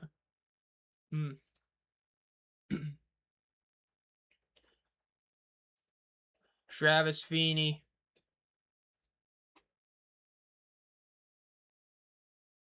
Yeah, we'll see what Houston does here. Kevin Sumlin, don't do any bad coaching decisions, Kevin. Kevin, don't waste your timeouts. Kevin, don't do it. Don't waste your timeouts. Ball is snapped. And it's a sack. They lose like 8 yards on the play. St. Louis has some beautiful pressure, and they get the sack.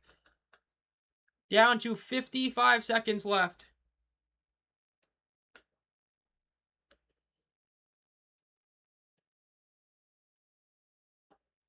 You're only saying DC or St. Louis. It's going to be, yeah, they said there was a fumble, but it was, picked up by Houston, so it's okay.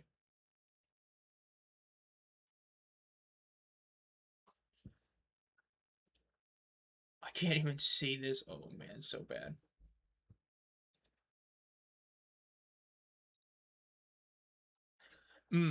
Great sack. most of this. Crazy to think that Cam Gill has almost half of that by himself. He is your DPOY. He's been incredible this year. The one thing that is crazy is for how good Cam Gill's been this year. This is look. I want to just put this in perspective for those that were pure UFL guys. Chris Odom in 2022 makes Cam Gill's season this year look like a mediocre season. That's how insane Chris Odom was in 2022. I am still pissed he didn't win MVP. I understand the Gamblers missed the playoffs, but MVP doesn't only have to go to a guy who made the playoffs. He was unbelievable that year. He had like 12.5 sacks, had like 4 blocked kicks, had like multiple picks, multiple forced fumbles. Insane stats. It's just crazy. Kings go 0-50 the next 5 years. Being an even... Yeah, he's better than Spencer Sanders. Oh my god. Spencer Sanders been rough. And I was somebody who was defending him like heading into this year. Yikes. Yikes. That's yikes moment. Oh my god. You know who they really should have is Mike DeLillo. But they traded him. I will say, man, I can tell a lot of people went to go watch the Spurs Thunder game. As soon as that game started, the stream dropped and people, I know damn well that a lot of people were waiting for that game to start. For those of you who don't know, that Spurs Thunder game, game 2, was like the most watched conference final game ever for game 2. That's insane.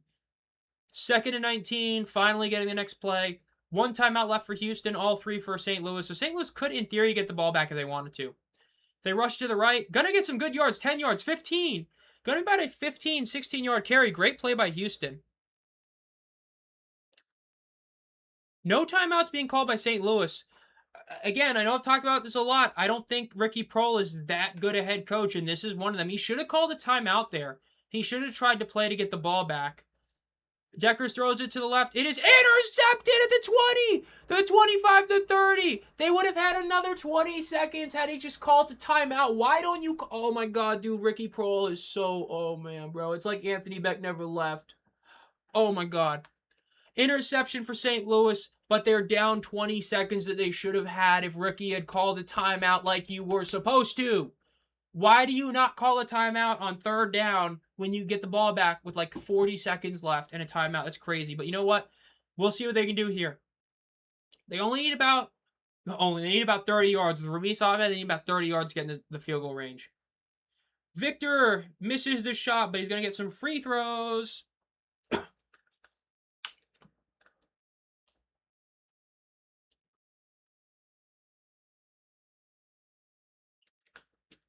Chet, you're getting outplayed by Hartenstein. It's pretty bad, but it's true. 1st and 10 for the Battle Chickens. They throw it to the right. It is caught. Goes out of bounds. And about a 6-yard gain. About to forget about the clock again. Oh my god. I still think one back, but still.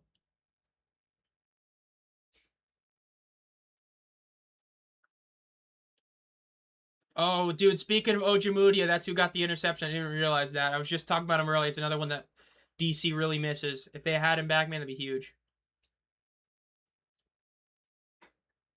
2nd and 5.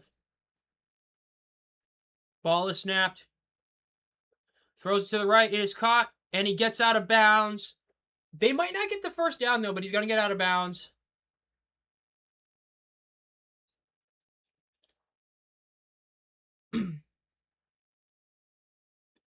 The defrauders. What are you talking about? The sword with wings. 3rd and 1. St. Louis doesn't get the ball at half, so this was just them trying to double up. They really need to try and get a field goal here. You got 16 seconds. You got basically 2 7-second plays to try to get to at least the 40-yard line. This is 3rd and 1. In shotgun. Ball is snapped. They hand it off. They get the 1st down to the 50. The 45. The 40. That's huge. They can call a timeout. They've got 3 timeouts. This time I am okay with you calling a timeout. This is okay, right? This isn't like a couple weeks ago where you had like 1 timeout left. You have 9 seconds left. Call the timeout so you don't lose any time. This is where you should use it. Sup, Pred? Can't take our ring. The sword with wings. Hey, it's a classic, bro. The sword with wings, classic logo.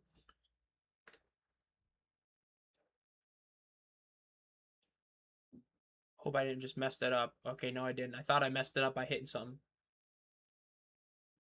There you go. I could move that a little bit. Yeah, Jalen Morton was crazy. That was such a good game. That was crazy. I will say, didn't Birmingham challenge a call earlier in that game? I want to talk about that. I thought Birmingham challenged a play earlier in the game, and they got the challenge again. Like, am I wrong, or did they challenge something in the first half and they just never took their challenge away? Like, I don't know what the whole deal with that was, but I thought they like re-reviewed something because he challenged it, and they just decided to give him the challenge back anyway. Like, it didn't end up mattering, but I believe they did something like that. It was really weird. St. Louis is not that good. Ball is snapped. Prez throws it deep to the left. It is caught by Hakeem Butler. Touchdown! St. Louis scores a touchdown with 1 second left in the half. Oh my god, that's huge. And even if he didn't actually score a touchdown, they're going to be able to clock this ball with a timeout and still score. So no matter what, they're getting points, but this should be a touchdown. At least it looks like it's a touchdown.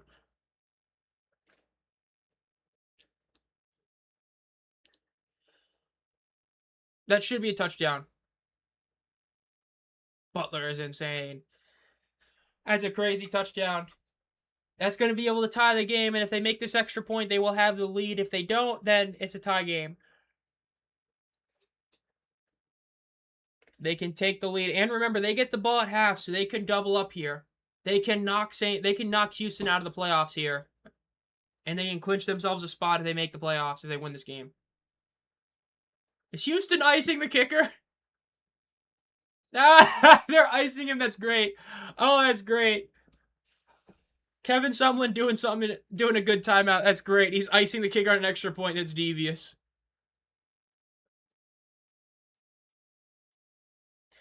I'm sorry, the Battlehawks make the Odell catch. Oh my gosh. Dude, the Panthers could use him. We have Xavier Legette running routes in the Big 2026. We could use Keem Butler. We could use him. So we got 1 second left, so it's not really gonna matter, but yeah, we'll see. So we got 1 second left. So Houston still technically could do something if they get a return touchdown, but that's what they're gonna do.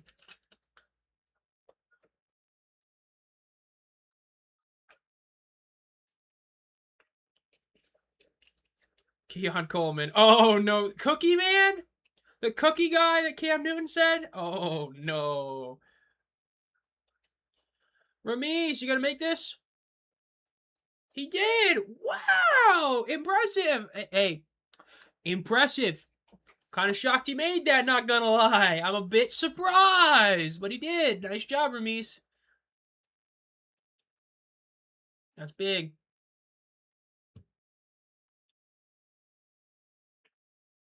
Let me see.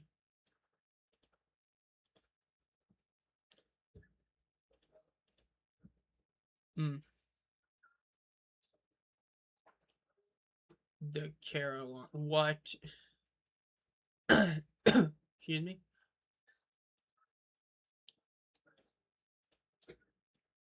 What the? Oh, Pretty's coming out. Okay.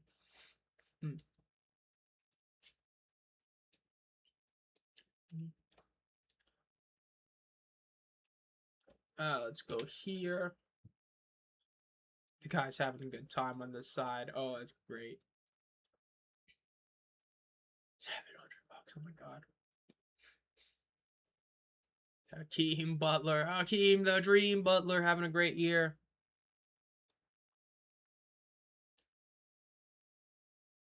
UFL history. Yeah, not shocked, but.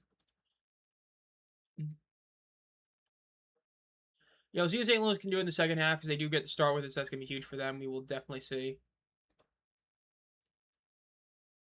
Eric Cole. Need to get that. Back over here. Man, I hate not having this extra one. Tiago Butler would feed families. Oh my gosh, it'd be crazy. What's the scenario for the Aviators clinch? Oh, the Aviators are eliminated. They are officially eliminated with the Louisville game. They needed Dallas to win to stay alive, so Columbus has been officially eliminated. Both them and Dallas are now eliminated. Yeah, Houston is a team that really should be a playoff team if it wasn't for their quarterback injuries and Kevin Sumlin making numerous god awful coaching decisions. Like, he arguably cost them 2 games this year by himself, and then the quarterback injuries have hurt them. Like, they are the new Kings in a sense that they are much better than their record shows. It's just that their coach and quarterback have killed them. So that's sort of basically what it is with Houston. Sup, nope. Yeah, Columbus, it's a ride, but it's finally game over. Oh, you should. Even though it doesn't matter, you should watch that game. That was a great game. That was arguably game of the year right there. Aviators, Stallions, that was arguably game of the year. That was awesome. It's a great way for Columbus. If you're a Columbus fan, just don't act like next week exists. Because if you view week 9 as your send off for the year, huge. Johnny says the quarterback.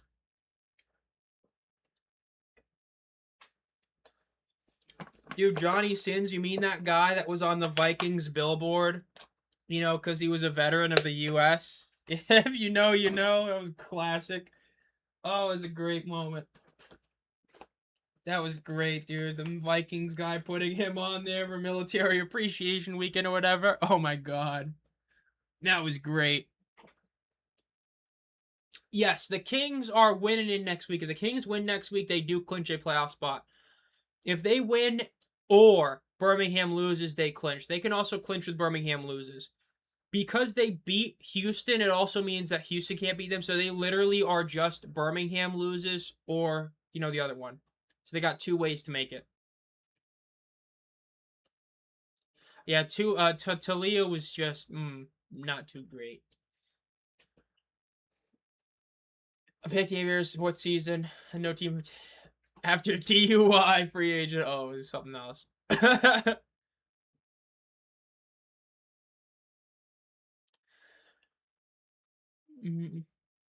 the Battlehawks, yeah, they're going to sleep. ESPN Brock has been atrocious today. Man, I just can't get over the fact that game literally was the NWSL game was like 8 minutes of extra time, and they kept it on for like another 5, and then they put on random stuff as well.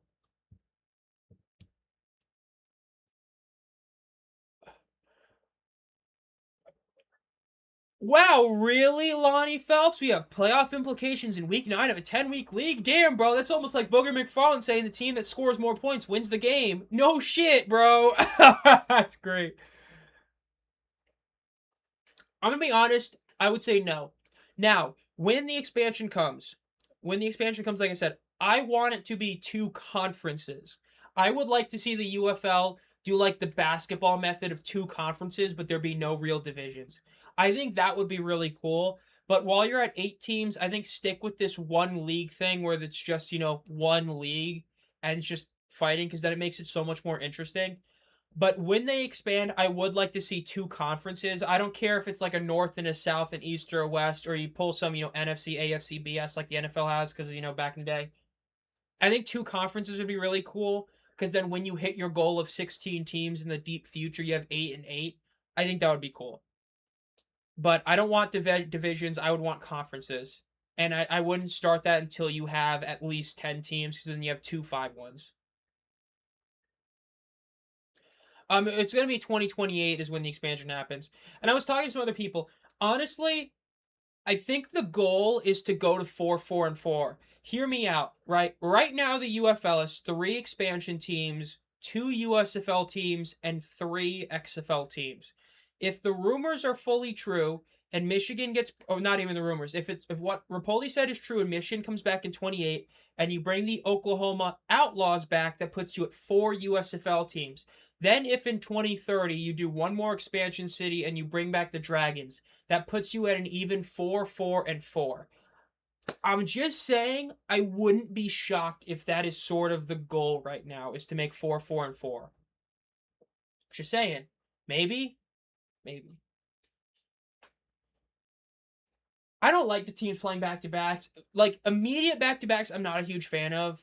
I've said that for a bit. I'm not the biggest fan of it. Like, the NFL does it better where it's you play, like, one game, then you have a break where you play somebody else, and then you play another one. I just don't like the back-to-backs, honestly. I'm just not the biggest fan of them.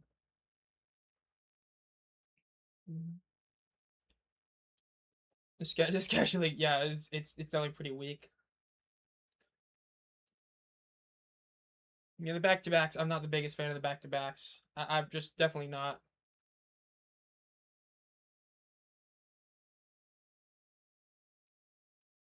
If the Panthers come back, they have to do a full rebuild. No, I mean the only one that would come back is Nolan. I wouldn't be too shocked if he's somehow able to bring like Speaks or Gidna back as like a coach or something. I could see that, but Nolan is probably the only one that would come back in some of that coaching staff. Yeah, I mean if you're gonna play devil's advocate, that is true. Pretty much all the back-to-back second games were great. Like King Storm was a great second game. This is looking like a really good game. Aviator Stallions 2 was great. We'll see how next week's Storm. So I guess that is true. The second games of the back to backs have been really good. So that's true. What is the Avs score right now? 2-0 in the first 10 minutes. Oh my goodness. Landeskog and Kadri. Marty Natchez. I know that guy. He played on my team before, bro. How about Wyndham Clark getting the W? Scotty got third. Did he? I didn't actually see the final score. Once I saw Wyndham hit the final shot, I turned that game off. He finished solo third. Oof. Hey, it's still another really good finish. Just, not what he needed. Like, it's crazy to think that Scotty getting top 5 is considered bad for him. What's the other one? NASCAR. Who won the race? Is that still going on? It's still going on. That's right. It started late, but Denny Hamlin's in the lead. Tyler Reddick's in fifth. God, he's gonna win again, isn't he? Oh my god.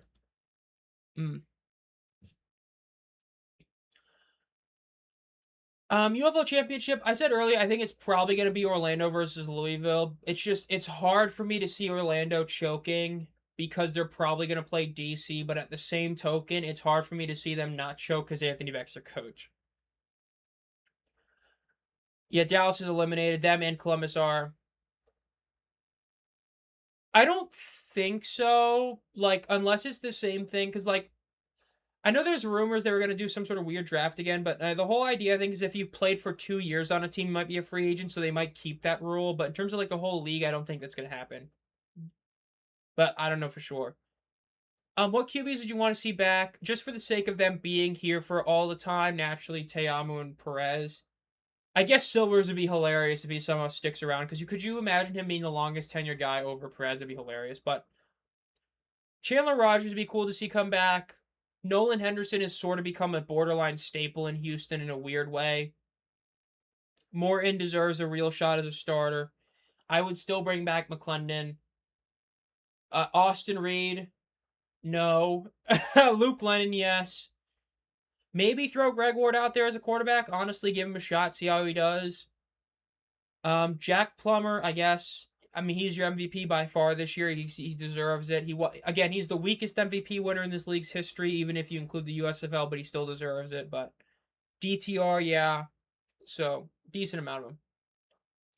Yeah, it's great to have you here for a bit. Like I said, I do hope you're able to make title game, but for your sake, I hope the defenders don't look ass next week. I hope they're not that bad next week. We'll see. CFL is trying to probably do something. They're probably trying to put a statement down, which is, they really unlucky about the whole Algoritma situation. That really hurt seeing Algoritma have to deal with, the visa issues not working out. But yeah, yeah, I can't believe that Silver's still around. It is crazy. It is crazy. I'll be right back. I'm gonna go get the last thing. I think I forgot something from something. I'm gonna be right back.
I thought I lost part of my fans in a box outside, but apparently I put them in another box that I forgot about.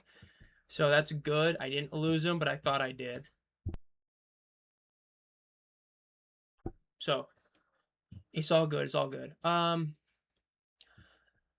Yeah, PJ Walker did retire. Technically, the most balanced season was probably 2023 USFL. Even though, yes, it was the good division and the bad division, the balance really worked out for each division. Where like that literally the South was 4-6, 4-6, 4-6, and 3-7. Like you don't get more balance than that. And even the other division was 5-5, 5-5. I think it was like 8-2 and 7-3. So like it was still, it was pretty good overall.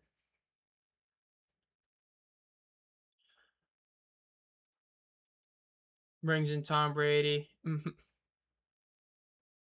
If Silver, no, if you wouldn't have been in the championship, but it would have been closer. You wouldn't have gotten blown out by DC. You would have lost by a much closer margin, but you still would have lost to DC. DC in the playoffs was just sort of like a juggernaut. They were like a runaway train in a way. Would have been closer, but you still would have lost. That's what I would say. Closer, yes. Win, no.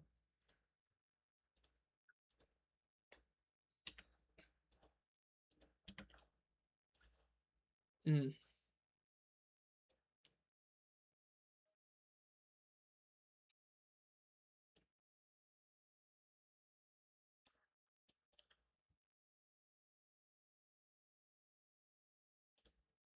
Here we go. So you got to go to go to Twitter. What's on Twitter?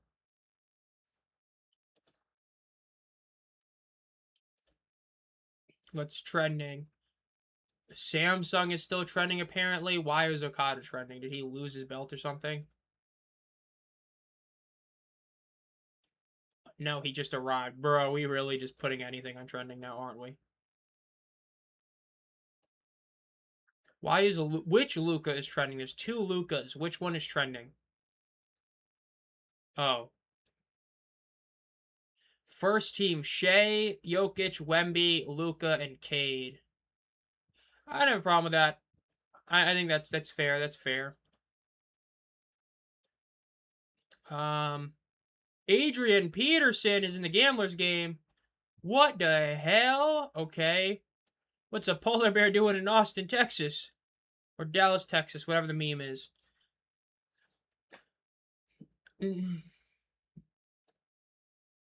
Let's go straight. Cashman Field. Oh, God. Bruh, that's... You know what, though? I will say this. We talk about Cashman... Look, nobody's bringing up TDECU Stadium anymore, and the Gamblers were... the Roughnecks were there for a couple of years. Cashman has a legacy. It's a bad one. It's an awful one. But it has a legacy. We still talk about Cashman. We do not talk about Lumen. We just talk about the Dragons. We don't talk about Lumen Field. We don't talk about, TDECU. We don't talk about Bank of America or, the Liberty Bowl. We talk about Cashman. It's got a legacy. It's a bad one, but it's a legacy, though. The Rock. Oh, man. The Rock. Oh, no. Not Dwayne. What an owner. There's a diamond in the rough. Wouldn't it be the rough in the diamond? Well, no, because it's in Vegas, so no, it would not be the rough in the diamond. But I could see a lot of teams getting a coaching change. But we'll see.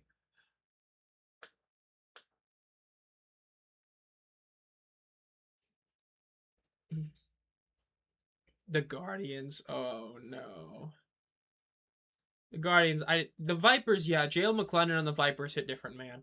Return is up to the 20. Trying to cut to the far right side of the field. Going to be taken down at about the 20. Good coverage by Houston. Going to keep him down at about the 20. The free throw merchant passes the ball. It is 28-17. San Antonio's got the lead. Got to hold on to it. We got to get that W. Come on, San Antonio. Wow. What's his Chet Holmgren did something. That's the first. Well, let's see what happens. Still showing some replays. Does Bill and Friday Night Lights episode look better than Cashman Field? Oh my God.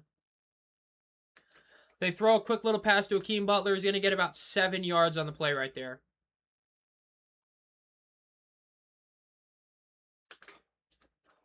Wow, that's actually pretty incredible. Last, like, 3 weeks, they're actually top 4 in, like, every big stat. Oh, the Cubas are good now. Oh my gosh. The Clippers, man, they traded SGA and all them first round picks for Pandemic P, Way Off P, Podcast P. Ball is snapped. Prez rolls in the front of his pocket. He's gonna get the he gets taken down shy of the first out. Should be about half yard shy.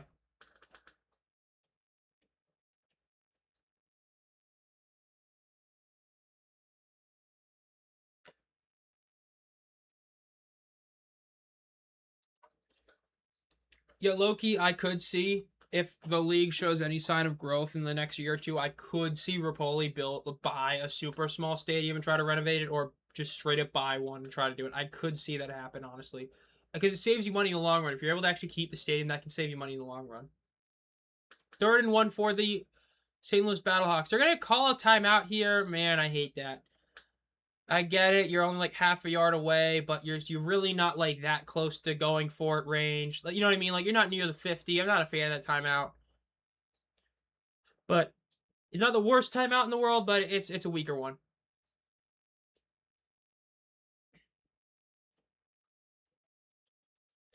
I mean, like, they did beat the defenders. It's just like I never was a Dormade guy. I always thought he was overhyped. But like I always thought the Vipers were a slightly better team than the Guardians, just because I thought McClendon was better than Dormade, and I still believe that. But like they did pull off that upset against DC when they were like 8-0, so that was still a huge one. Well, I mean, hell, he's pretty much repaired at least some relationship with the Army that, the Rock destroyed. It's just a matter of, spending money where it really should versus shouldn't, which is true. Like, it's great that he got those big halftime performers, but then the marketing disappeared. And it's like, hopefully, he learns what is good and what isn't, unlike the previous owners that just did the same thing every single year. Hopefully, he learns from it, because if he does, that can be a really good thing. 3rd and 1. 3 receivers at the bottom of your screen, 2 at the top of your screen. Ball snap, and they try to do the QB sneak, and they didn't get it. They're going to be shy of that first down. They're going to be forced to probably go for it here. At least you should, because you use a timeout. You better go for it. I mean, it's really just trying to get enough marketing to get things done. Like, if you are able to announce the other expansion team as well that already shows signs of growth, that 2020 is an expansion year. Because it's arguably that you have to, like, it's part of the damned if you do, damned if you don't. You kind of need to keep your teams where they are, so that like you're not moving teams just willy-nilly. You got to try to do something to boost attendance, but we'll see what ends up happening next year. It'll be tough though. So you used the timeout, lost half a yard, still only 1 yard away, and you're punting. Not a fan of that. That's a wasted timeout. It's going to be returned at about the 15-yard line, up to the 20, the 25, the 30, down to 32-yard line. Nah, dude. Quentin Dormade was overrated, man. Like, you gotta remember, that Vipers team was awful. They didn't have anyone on the team. At least Dormade had a couple good players in the Guardians. That Vipers team was literally nobody. I don't think San Diego will. California, the issue is with taxes. California is going to give so much extra money on taxing the players and all that. You're going to be forced to pay them even more money. It's just it's not about traveling. The traveling isn't the issue. Like I said, Seattle, Portland, Denver, there's West teams you can do. It's just that California it's like New York. It's just so expensive. They're going to get about 3 yards on the rush. I think the better play is to go back to Seattle, go to Portland, even Denver. You need to do West. If you get a West team, you're going to boost your TV ratings a ton. Let's put it this way. West of Texas, there's no reason to watch. There's no reason to watch because you have no team even remotely near you. If you even put a team in Portland, you're going to get a huge boost in TV ratings, so you can have more people around the country that actually will have a reason to care. It's just that California is just so much money. That's the only issue with it. Or else San Diego or Oakland could be good, though Oakland, you have to get a stadium or something, but yeah. They throw it to the right. It's going to be caught for about the 48-yard line in St. Louis territory by Marcus Yarns. A really good play right there. They got John Reese Plumlee is in currently. They are doing these back and forth quarterbacks right now. Yeah, AP is wild that he's at this game. That's a cool thing, just wild. But yeah, seeing Wade Phillips there is cool. The classic, the OG coach.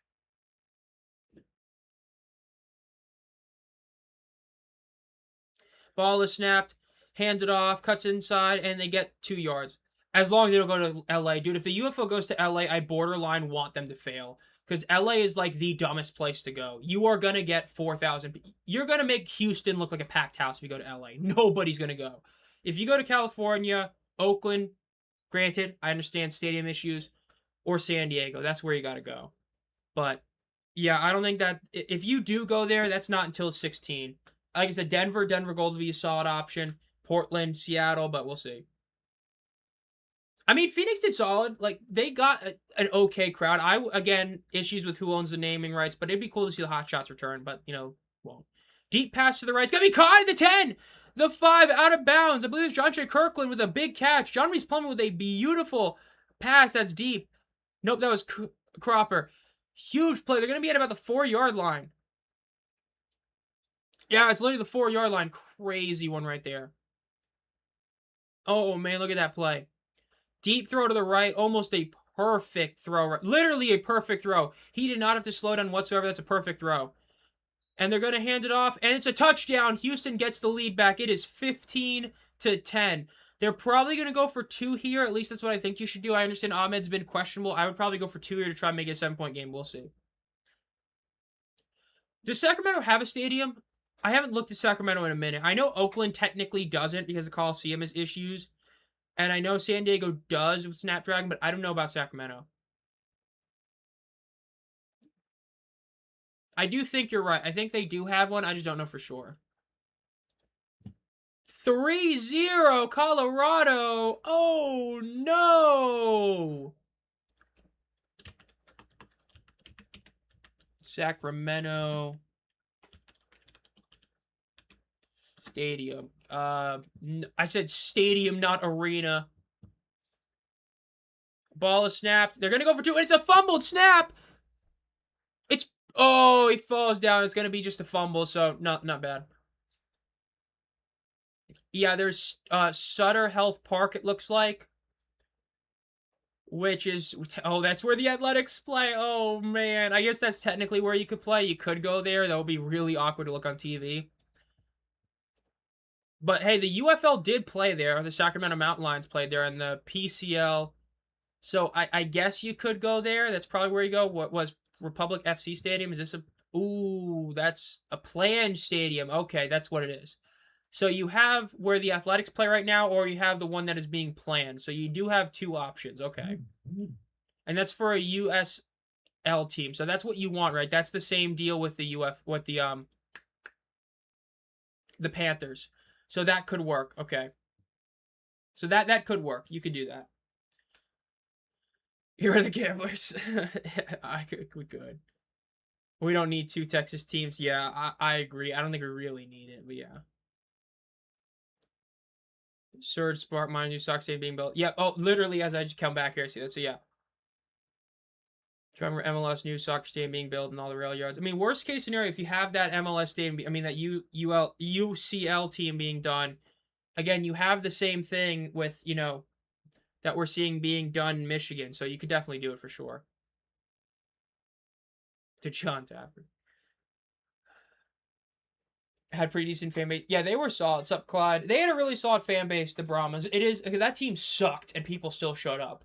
I mean, they were awful that last year. I mean, like, Peyton Party did all he could, but, like, the damage from AJ Smith, Wade Phillips, AJ McCarron, Kellen Mond, the GM was, like, so deep. They were cooked, but yeah. Yeah, Texas being the football state is definitely taking some hits with the UFL, where it's like, are you really the football state, though?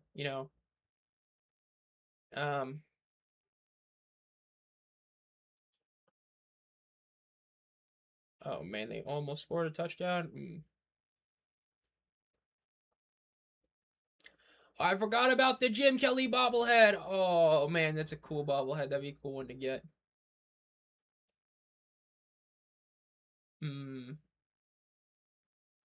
I'm pretty sure I've heard that like all of those ones are like legit selling for some decent money. Like if you have all of them, man, that'd be a cool one. Especially if you have, because the tough one's gonna obviously be the Jake Bates bobblehead. But if you have all the bobbleheads, that would be cool as hell.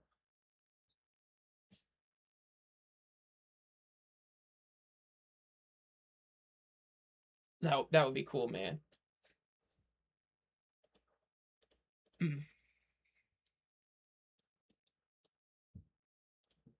Actually, let me see. Can I find these UFL bobblehead? Let's see. Jim Trussell they got for like $30. Ricky Pearl bobblehead. Okay, they're not that expensive. If you want them, you can get them for like $30. Memphis Showboats. Oh no. Pittsburgh Mall. Jim Kelly. People are already selling the Jim Kelly bobblehead. Oh, it's terrible.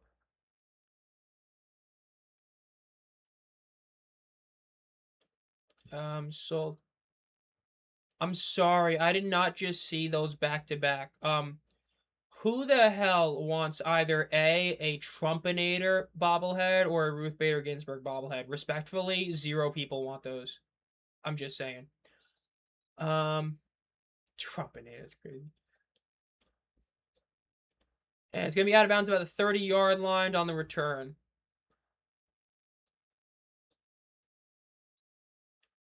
Ricky Prohl, bro. Chowdy Sids is crazy. It's a crazy pull that you said earlier.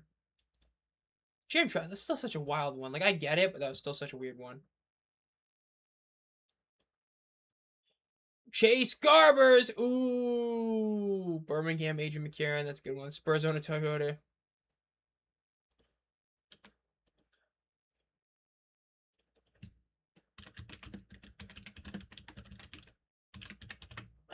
Ball is snapped. Press quick throw to the right. He's going to be caught for a 5-yard gain. Cuts inside, gets about 7 yards. Well, I mean, the Bates one's fallen down. There's only like one up, but it's fallen down a little bit. I've got like one bobblehead because like, ooh, the seal one's like 75. Like, I don't think there's any boxes up. 2002 Pacific heads up. Because I got like one heads up update box a long time ago, back when they were actually cheap, and I ended up, you got like a bobblehead in it. That was a cool one. Ball is snap. Oop. Maybe not.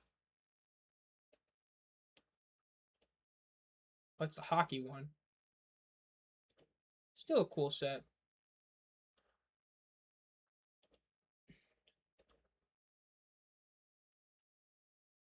Oh man, there's like none up. Yeah, I got like the update box. You could pull like some nice quad jerseys in that, or like a second year Tom Brady one or something. And I ended up getting like, I think it's Michael. No, it's like, yeah, it's like a duck, a Duke. I can't see who it is. It's like a Falcons one. That was a cool one. Those bobbleheads are cool. In shotgun once again. Ball is snapped. They fake the handoff. Perez rolls back and throws it over the middle. It is caught. Gets the first down out of bounds. The bar he redid here in Sac is now closing out of business. Bruh. I have not watched the EFA. I didn't watch like either the old version of the NFL Europe or the new one. I have not, but I have kept with some of them, yeah. Versus Sac State playoff. I do remember the Frankfurt Galaxy. I think it was like Madden 02 or something I randomly had on like an old Xbox, and I played as them a few times. First and 10 for the St. Louis Battlehawks in shotgun. Ball is snapped. Quick throw to the left is going to be caught, but they're going to lose. Ooh, it's incomplete. That was a good miss. If he caught that, in bad. Yes, you did. He just talked about having the Jim Kelly bobblehead. He like literally just posted about that, which is pretty cool.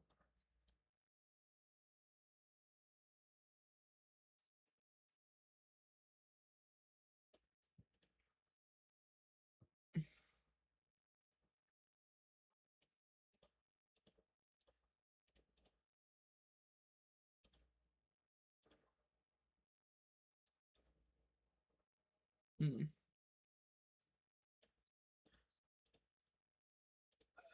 I'm not seeing anything. Okay. They're rolling to his left. He's gonna run for it again. He gets he's gonna be half a yard shy of the first down. Oh man, it's close.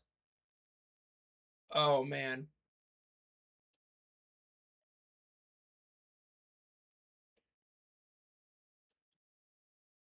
That's a shame.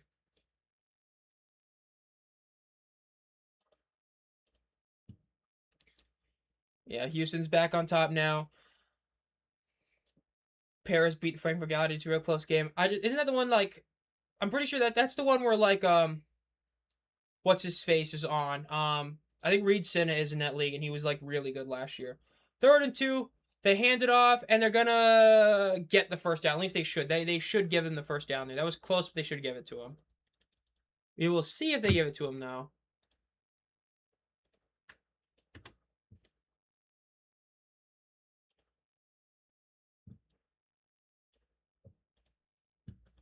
Hmm.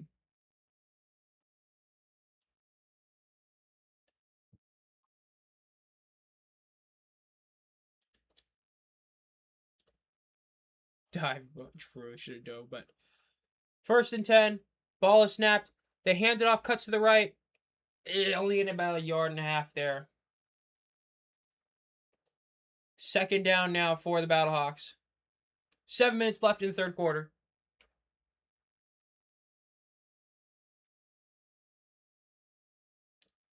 Yeah, doing the audio blitz right now. Very similar to the OG USFL All Access that they had back in 22 and 2023.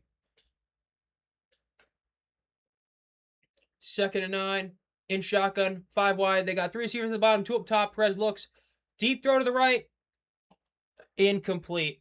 The run ain't going to cut it. Going to be 3rd and 9 now.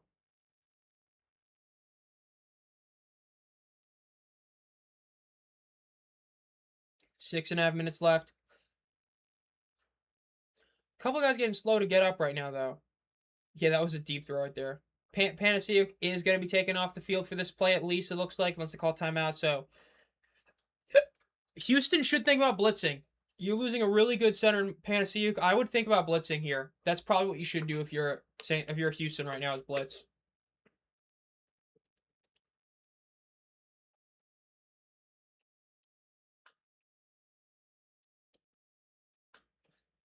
Like, I'm glad Canella is back. For his sake, I do hope they, like, get to the title game. Because I do think it would have been a storybook ending for him to finally get to the NFL, play some games, and get to retire like that. But I hope that he doesn't, like, end his career as, like, a Battlehawk and, like, they get bounced in the 1st round. That would be kind of sad for him to go out. Ball is snapped. Throws it. Ooh, he's getting pressured. He's going to throw it to the right. He just caught. Gets the 1st down. Gonna be a 1st down. At least it should be. That might not be, but I think they're going to give him the 1st down there. That was really close, but I think he got it.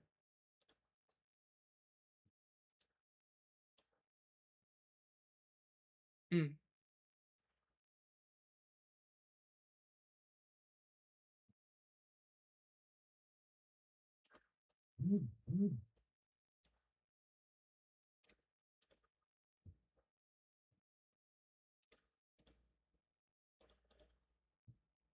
Ball is snapped. They hand it off. Going to be about a 5-yard game. Keeps going to the 25 to 20, the 15, down to the 10-yard line. Almost a touchdown there. Yep. Say, I'm in the huddle. Oh. 4 new posts. Houston takes the lead at home. Dude, that was like 15 minutes ago, and the UFL is just tweeting that. Oh my gosh, it's hilarious. 1st and 10. They are about 1 yard shy of it being 1st and goal. Yeah, they're literally 1.5 yards shy. We'll see. 1st and 10 now. Ball is snapped. They hand it off. It's going to be about a 4-yard gain on the 1st down play. Maybe 3, but solid overall 1st down rush. 20 minutes left in the game.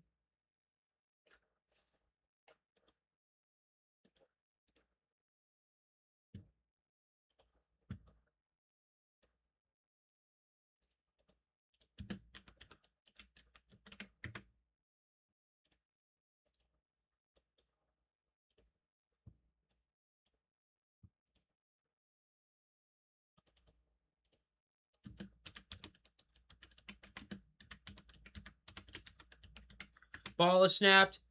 Perez rolling. Throws the check down. Cuts inside. Oh, he's out of bounds, about a yard shy of the touchdown. He's about a yard shy of the 1st down, I should say. Close, but didn't get it.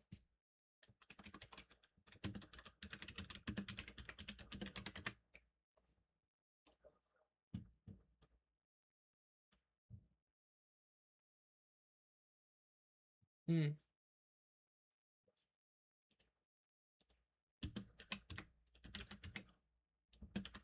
Let's see. Talking about a trick play. That would be pretty cool if we were to see one. And the Wildcat ball snapped. They just hand it off, and it's going to be touchdown. St. Louis is the lead again.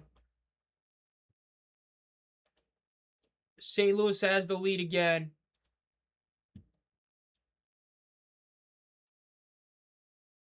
Huge play right there for him. Oop, and I hit the wrong thing. Not good. Man, I keep messing everything up. There we go. Okay.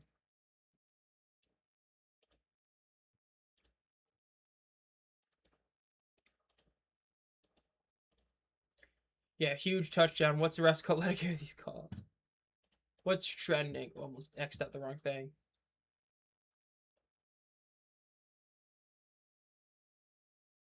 Hmm.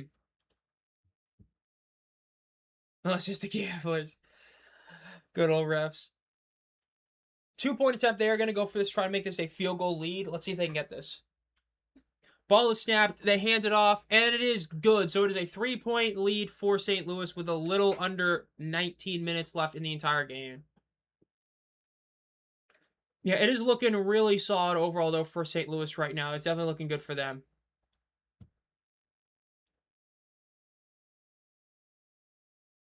Hmm.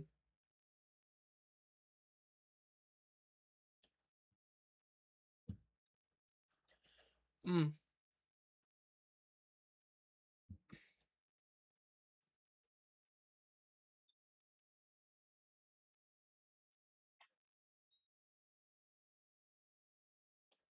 Roll out. Showing some random ludicrous ones, I believe is what that is.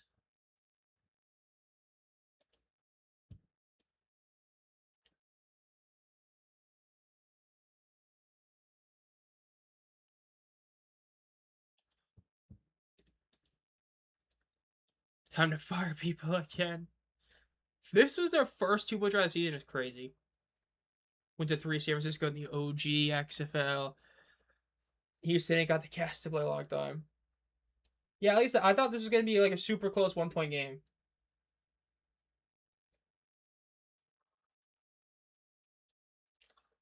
Dude, I completely forgot I had the basketball game on my TV. I literally forgot I had it on. I just looked over and I see that there's a game on. It's 38-30. I completely spaced that I had that game on.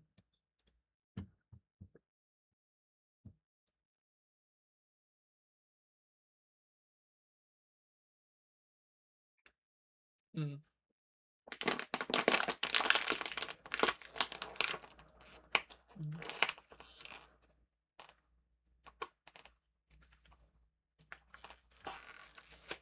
And let's throw that out. Goodbye. We'll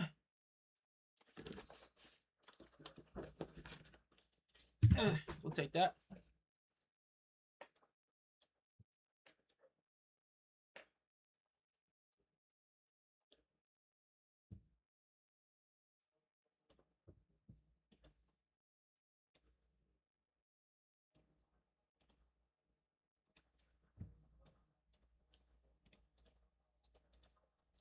Let's hope, bro. Keep. Oh my gosh. The playoff scenarios.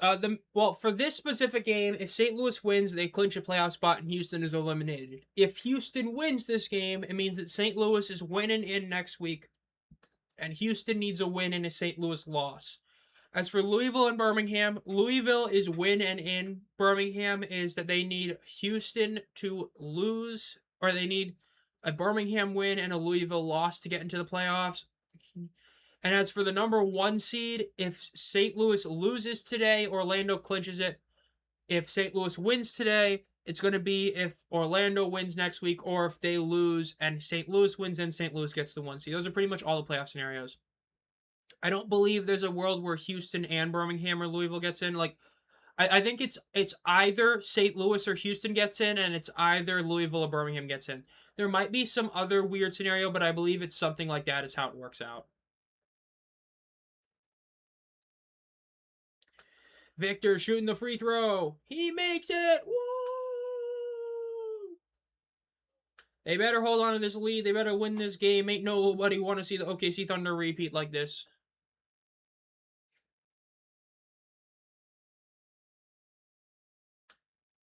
Timeout has got family all in attendance. Man, his family might be like a third of. Okay, I'm gonna stop. Kick is gonna go out of bounds. It's gonna be a big deal for Houston. They're getting a good field position right there. Man, they're showing some cringe stuff on the San Antonio game right now. Victor's got 17 points. It's not even the end of the first half yet.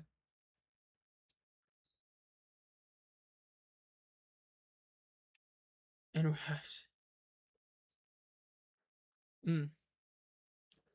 first and 10. Remember, because of the penalty, that's going to give Houston the ball really good field position. They're going to be all the way at the 40-yard lines. They're going to get immediately good field position. Let's see if they can do something with it, though. They got two receivers at the bottom of your screen, one at the very top. Their tight end is at the bottom of the O-line, it looks like. Ball is snapped. They hand it off. And it's going to be, like, down immediately. I believe they're back to Deckers. I can't see for sure, but I believe they're back to Deckers. At midfield. No, it's definitely something else. Second and 10 now.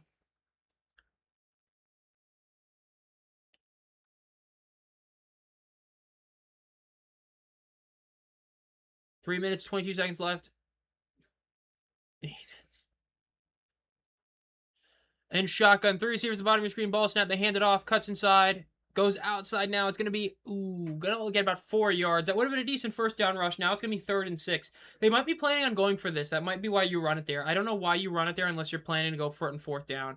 You're not forced to, but if you're in this no man's land sort of area, I could see going for it in 4th down anyway. So honestly, I wouldn't be shocked if they run the ball here again or do a little bit of play action. I could see them do that. But we will see.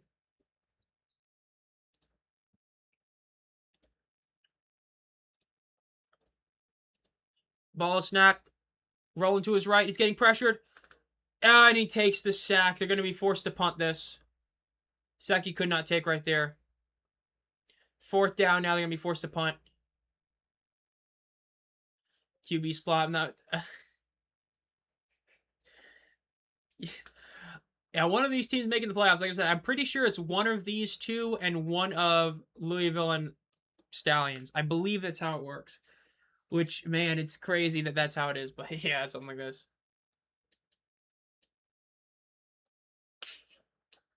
4th and 11.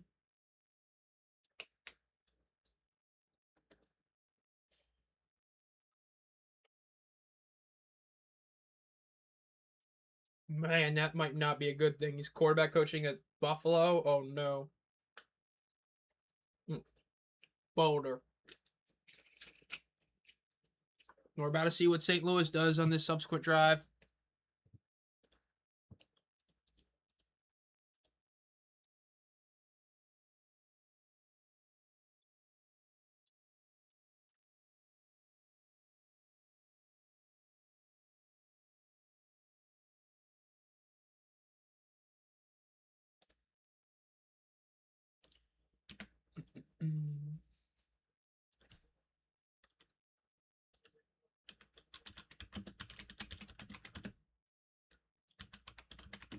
The focal point of the offense. Yeah, good old Keem Butler is just crazy, man.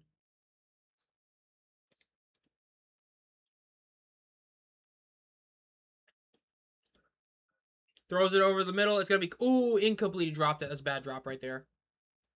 That was a bad drop.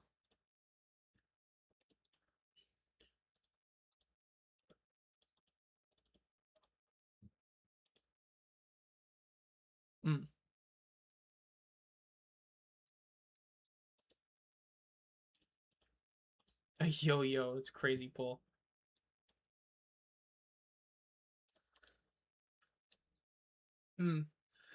At this point, the Kings are looking really good. The Storm have the Anthony Beck problem. I just can't see them doing it. A throw. Ooh, incomplete pass. That was a bad throw by Perez. A bit low for Akeem, and it was incomplete.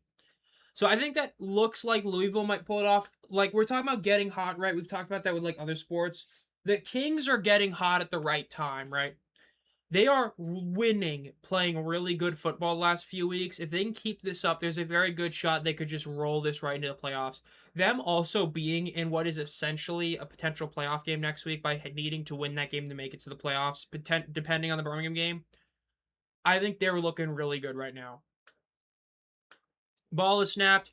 Perez throws it over the middle. It's going to be caught for the first down at about the 30-yard line. Going to get an extra few yards. Going to be down about the 32-yard line. One more play for this quarter before we head to the last one. Yeah, I mean, they dominated Dallas. They did beat DC twice. They're on a really good win streak right now. They're on like a 3-game win streak now. Might be 4. But they're on a really good win streak.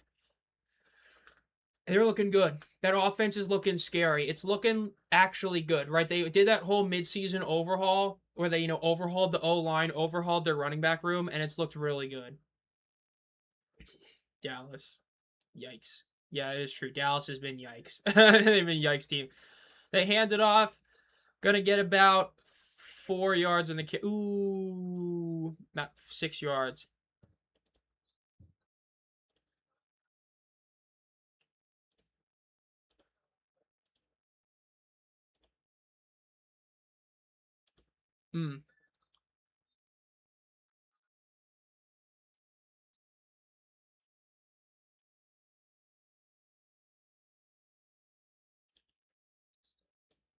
Need to close this one out, they say.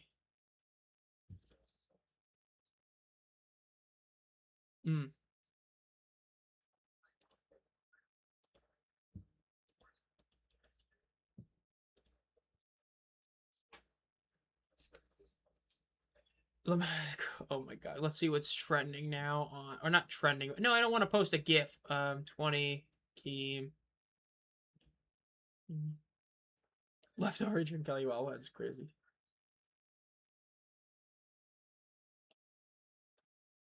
Jalen Morton getting warm. Only one man can save the Stallions. Oh my gosh. And trending. AEW is still trending, and then a bunch of stuff. All NBA is trending. Okay, some random stuff. Okay.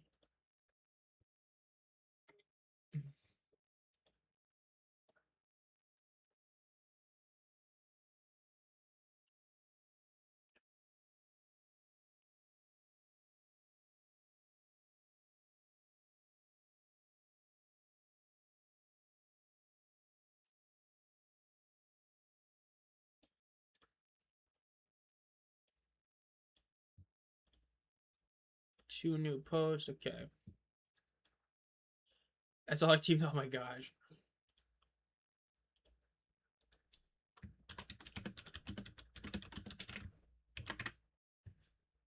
U.S. soccer, bro. Spirit of U.S. soccer, dude. Even the U.S. soccer team doesn't have the spirit of U.S. soccer, bro. Like, what are we talking about? The U.S. soccer, bro? Come on, man. That ain't it. It ain't it, man. U.S. soccer. U.S. soccer. Oh, man. I say that like you don't have a decent Tim Howard collection. Being a Niner fan, I heard people call you in the end we the Niners. The San Francisco Niners. It's like the Super Bowl against the Ravens, right? The should be, shouldn't be holding call. Granted, there was the whole power outage thing that happened, but yeah. Not as much they did last time. The Battlehawks are one of those weird ones where still compared to the rest of the league, they're the best, but compared to themselves, they're weak because they've had like their percentage decrease is one of the worst in the league. It's not the worst because Birmingham has been that way, but they're still putting in like 20K people per stadium, so they're still doing really solid. I just hope they don't move them. I think they're gonna try to like the other stadium, but I hope they don't. They need to stay in the dome. That's synonymous with the Battlehawks, the Battle Dome. Man, it's a 5-point game now. Come on, Spurs. Score some more points. Victor, do something. You have Chet Holmgren guarding you. Prove why he's the little brother. And he missed the shot as soon as I say that.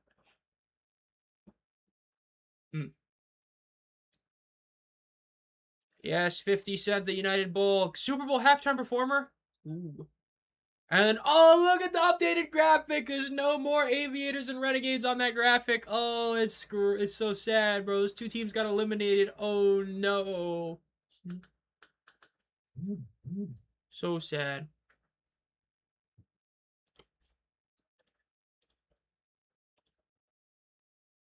Hmm.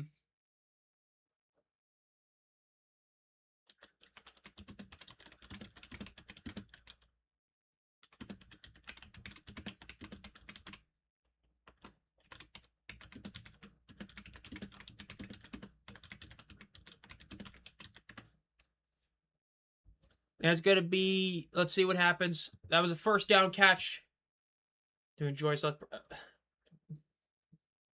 Getting punched by a team. Why am I seeing that thing? Just like Dallas. Yeah, the Battlehawks deserve to be there for sure. They need to stay in the dome. Oh, what I just see.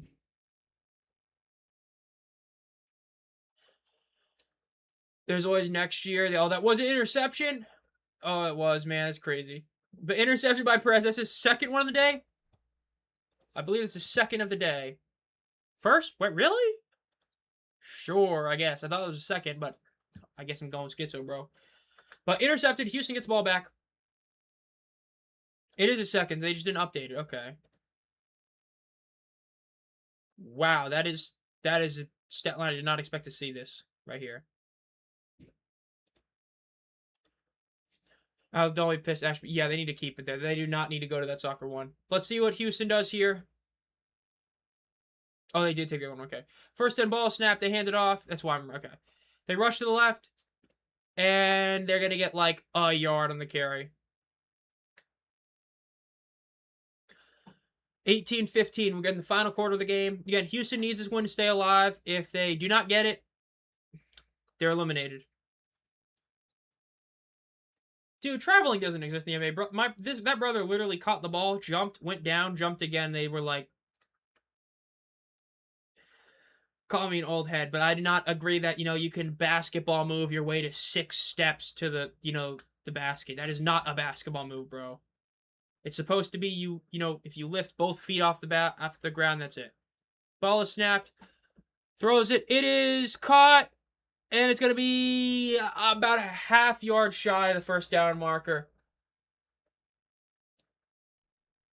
They're saying they have a fumble. Oh, it's gonna be interesting. Can't be ref's fault. Must be ref.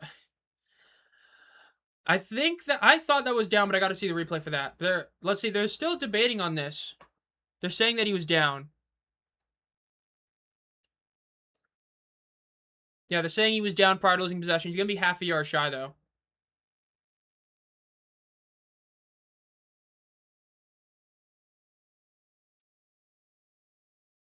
Yep, they're saying he was down. Gonna be half a yard shy of the first down marker.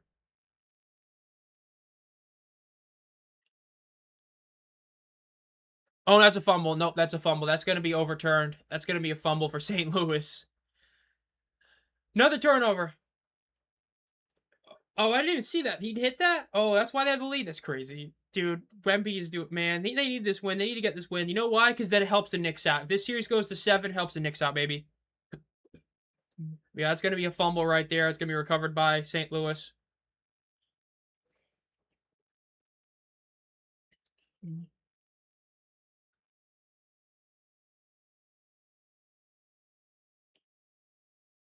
Wow, they really chose to look at the worst angle for this.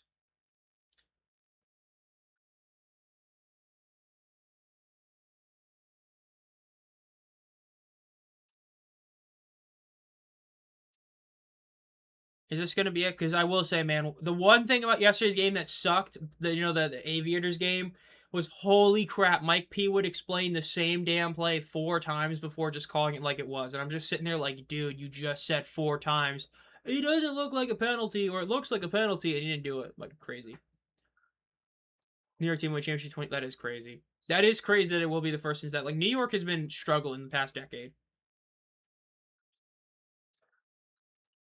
I mean, the last 10 years, it's been rough, man. The Yankees did get there. The Islanders got close a couple of times. The Rangers had like one good year and then blew their rebuild up. But the Nets, the Bills, the Sabres, ooh.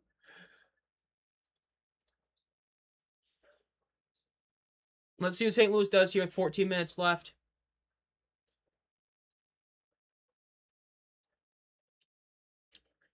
Jordan Williams has been great this year. He's going to be all UFL. At least he should be. He should be all UFL this year.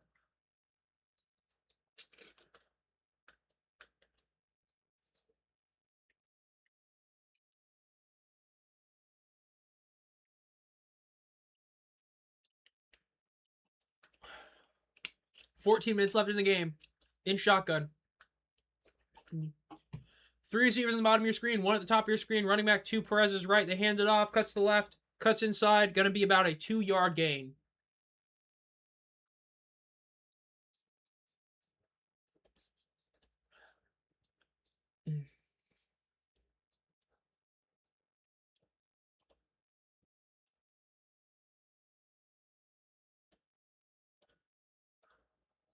What are they talking about, Pacquiao versus... I mean, I thought it was pretty much agreed upon that if it was both in their prime that, you know, that Pacquiao probably would have won it.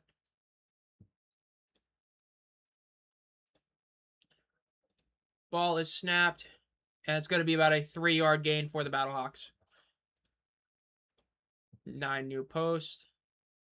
The IFL is expanding, adding a team to Austin, Texas in 2027. Trying to get in ahead of the UFL.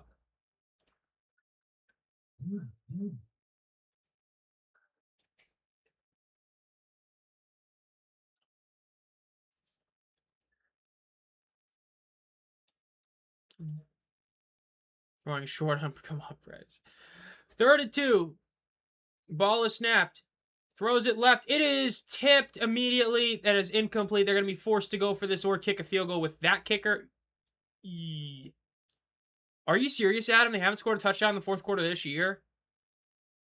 What was the one against Birmingham a 3rd quarter? I thought that was the 4th quarter. Was that a 3rd quarter? The one where it was after the penalty that got overturned or whatever? That wasn't in the 4th quarter? 4th and 2 now for the Battlehawks. They should go for this with their kicker. I think that going for it is probably the right call.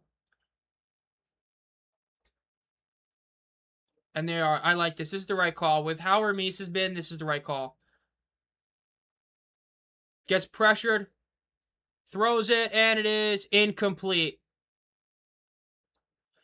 Houston ball.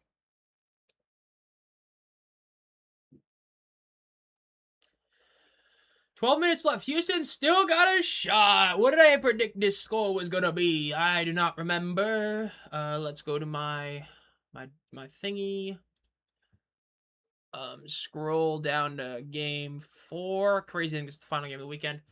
We only have one more regular season week of UFL football, man. Oh, I had this being over 42 points scored. I don't know that's gonna happen. I don't know that's gonna happen. Oh no. We will see though. Oh, that hurt. That hurt a little bit. That's fine. Inserts.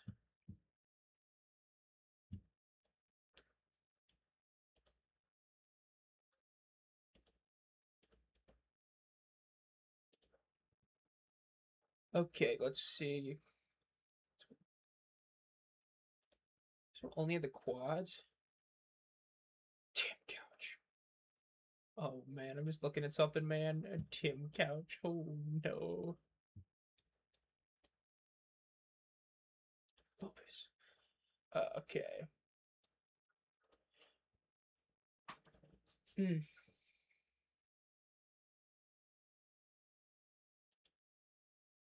Nothing else there. Trending while we're at halftime. AWW, nothing is still trending.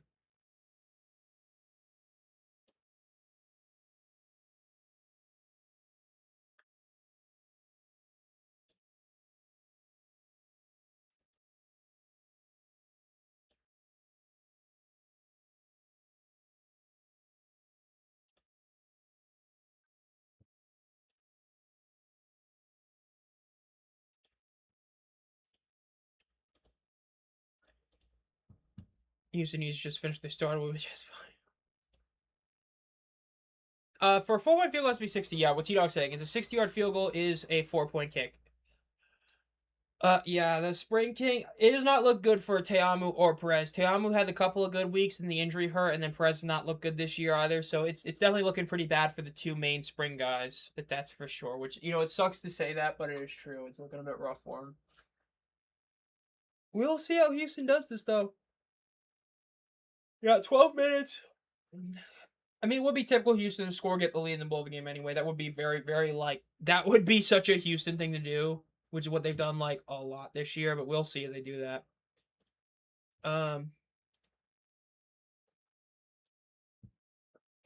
Excuse me?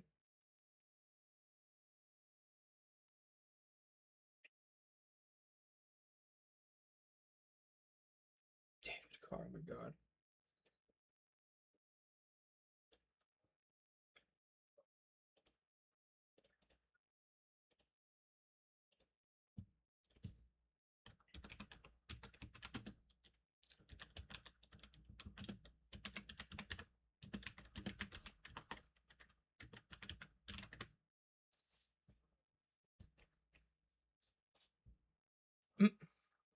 Oh man, some issues on the sideline right now.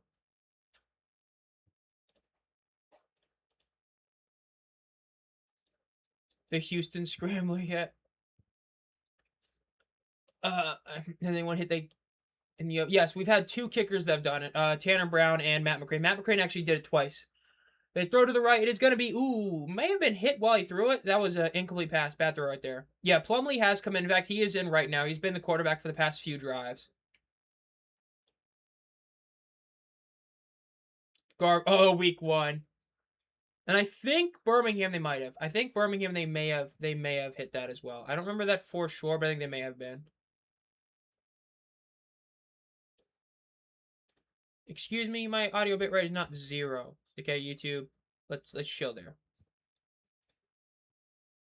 I don't know why it's saying that.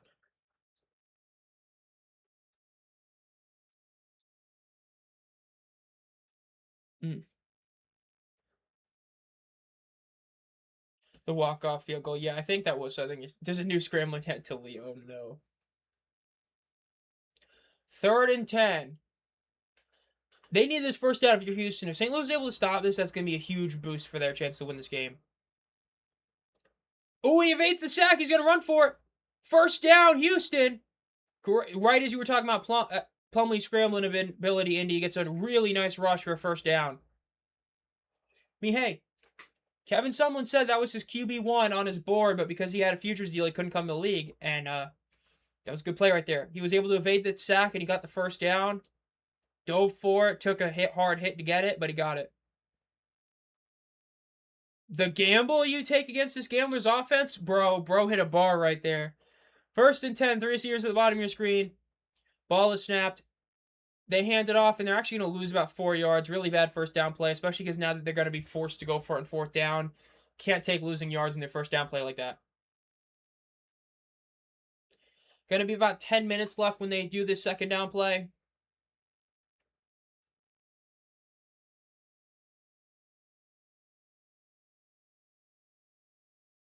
Second and 13.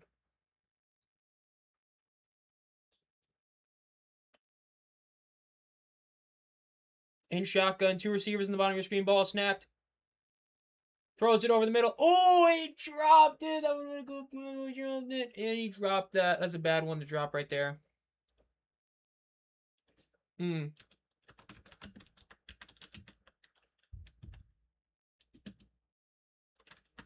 That was not good right there.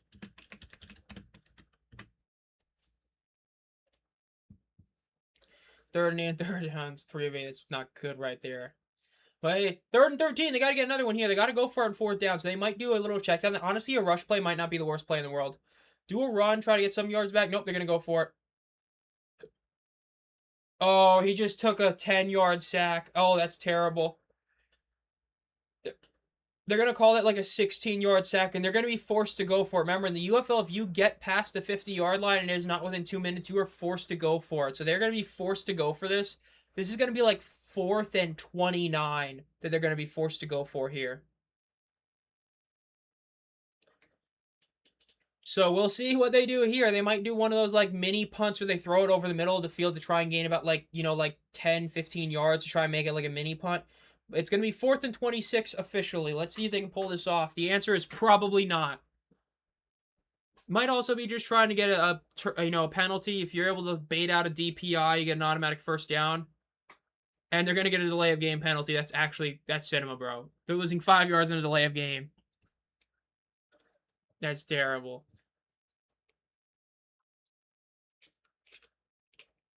Mark Stone gets a goal, so it's going to be 3-1 Colorado Vegas now.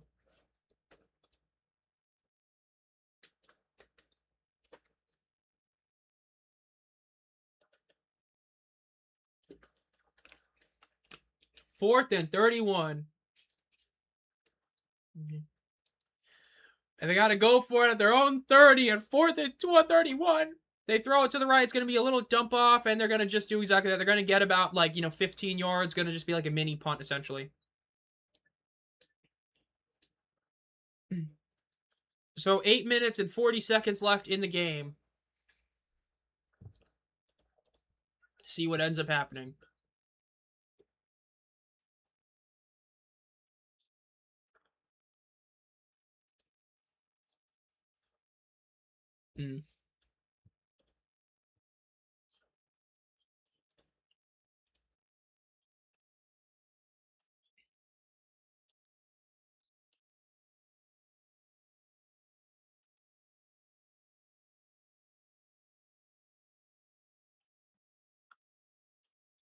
Turn down free money. Random guy go commercial. Okay, buddy.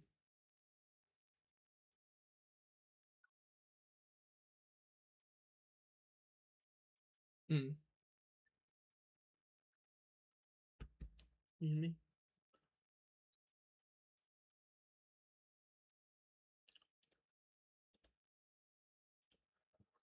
This game,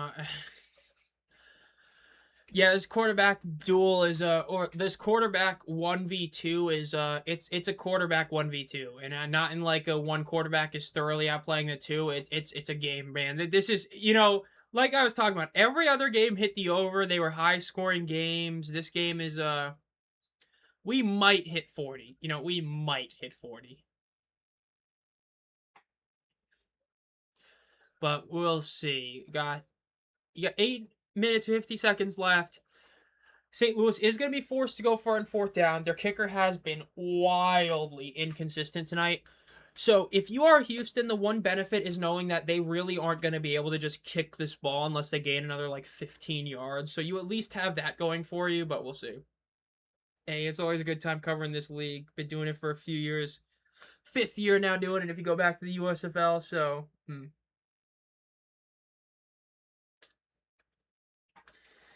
Yeah, crazy doing. Think about how far we've come from 2022, man. Doing the, my favorite USFL team. Pick the Panthers, Shea Patterson, Paxton Lynch. And now we're here, man, the UFL, and we might get to 10 teams in a league finally in 2028. Hopefully, we better. We'll see.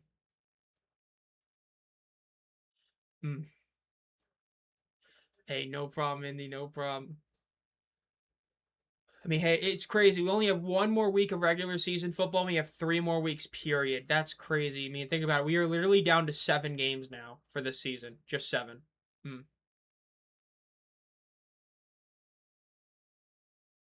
I think seeing Decker hurt as the Houston Gamblers season. Yeah, true. Odds for over. Really, bro? We're talking about odds for overtime right now? Come on. Oh, my God. Oh, never change, ESPN. Never change.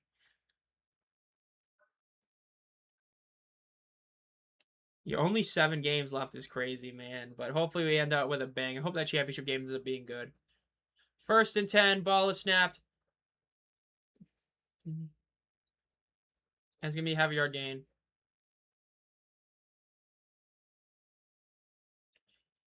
I don't remember that Denton Robertson. I remember that. There's a couple of the names that are similar, but not that. But 2nd and 8 for the Battlehawks. Got about 8 minutes left when this next play is snapped. Gonna be in 5 wide right now. Yeah, what was it, like 100 points scored last year? Oh my God. In shotgun, 3 receivers at the bottom of the screen, and 2 up top. Ball is snapped. Throws it to the right. It's going to be caught by Hakeem Butler, who gets the first down. I hope it is. I mean, it's looking like it ain't going to be Houston in it, but we will see what ends up happening. Like I said, Houston is probably getting cooked now. They need to win this game or else they're eliminated. It's like we talked about, if Houston loses today, they are eliminated and St. Louis clinches, meaning that the only two games that matter for a specific playoff spot is the Birmingham and Louisville game. With that being said, the one seed battle will still be very much alive between Orlando and St. Louis. So playing for positioning and all that, we'll still see. Because there still is a world where like DC could, I believe, still get it. I don't know if they have tiebreaker over St. Louis head to head. I don't think so because of strength of victory. But if they are able to beat DC, they might. It'll be weird, but we'll see. Let's see, 1st and 10 for the St. Louis Battlehawks after the penalty and the first down play in general. 8 minutes left. Yeah, Birmingham just needs to win next week and have Louisville lose. If both those things happen, they make the playoffs. So they don't control their own destiny, but they could still make it. They just need Louisville to lose and then a win for Birmingham. 1st and 10, and they could still technically get the 3 seed. They can get this. They can get the 3 seed over. No, they can't. They can get the 4 seed. That's how they make the playoffs. There's only the 4 seed. That's right. Ball is snapped. They cut to the right. It's going to be about a half-yard loss. Do they have strength of victory over St. Louis? Because I know head-to-head it's a tie. Do they have strength of victory? Because I don't know the strength of victories. I have not done the full math for that. But I just know the 1-seed battle. Like, Orlando's the simplest in the seeding battle. If they win, they get the 1 seed. If they lose and St. Louis loses, they get the 1 seed. But we'll see. Still can't believe Tottenham avoided relegation today, man. I was really hoping that it would have been so funny if they got relegated. They were so close, man. West Ham did what they could, but it is what it is. Everton failed. We were all Everton fans, and they couldn't get the job done. 2nd and 11 for the Battlehawks. Ball is snapped. They hand it off to Howard, who cuts to the left. Breaks a tackle, but he's going to still get taken. Ooh, he gets even more yards. It's going to be about an 8-yard gain. It's going to be about 3rd and 3 now. Now, this is where it gets interesting. If they don't get the first down here, do they go for it? Ramis Ahmed has been very inconsistent. There is a very real shot he would miss a kick from this distance. Granted, if he makes it, puts it as a 6-point game, and with how Houston's offense has been playing, that would force them to get a touchdown. It'll be very interesting. They got to see if they can get this, but they might be able to go for it 4th down if they want to. In shotgun, ball is snapped. They hand it off, and it's going to be tackled. They're going to get maybe half a yard in the play. So, are they going to go for it on 4th down? It'll be very interesting to see if they go for it, because it's going to be like 2 full yards, but with how their kicker's been playing, a touchdown probably ends the game for St. Louis. So, it's a tough one.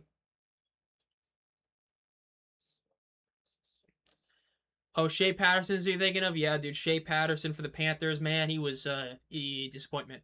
You know what, though? Paxton Lynch gave us a great Week 10 game against the Maulers and got us that #1 overall pick. So at least there's that.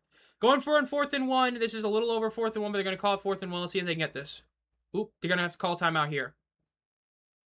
Louisville plays Columbus next week. St. Louis plays Dallas. Columbus plays Louisville. Birmingham plays Houston, and then DC plays Orlando. That's how next week's games go.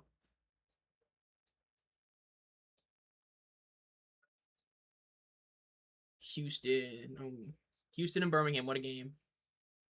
But yeah, that's who Louisville plays next week, so. We'll see if Jalen Morton can do it again. Jalen Morton had a great first game. Can he have another good second game? Can Louisville keep their streak up? Louisville is the only one that controls their own destiny. Technically, Orlando controls their destiny for, the home field throughout the playoffs. Granted, throughout the playoffs is one game, then, you play in DC, so it doesn't really matter. The Minions.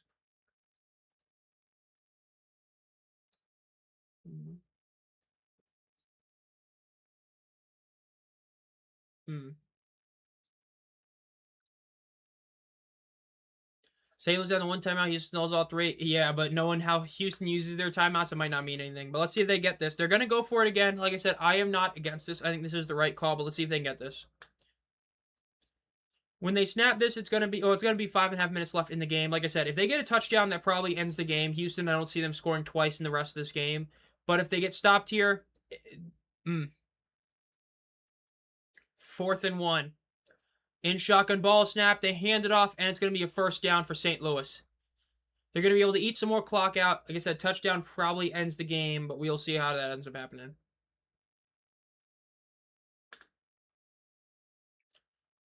Let's see this. Yeah, I just got right in that whole first down. That's crazy first down play. But they were able to get it.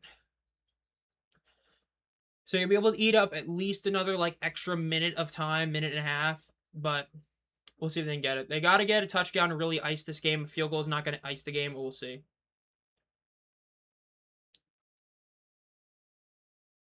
Ball snap, they hand it off. Going to be about a 4-yard gain on the play.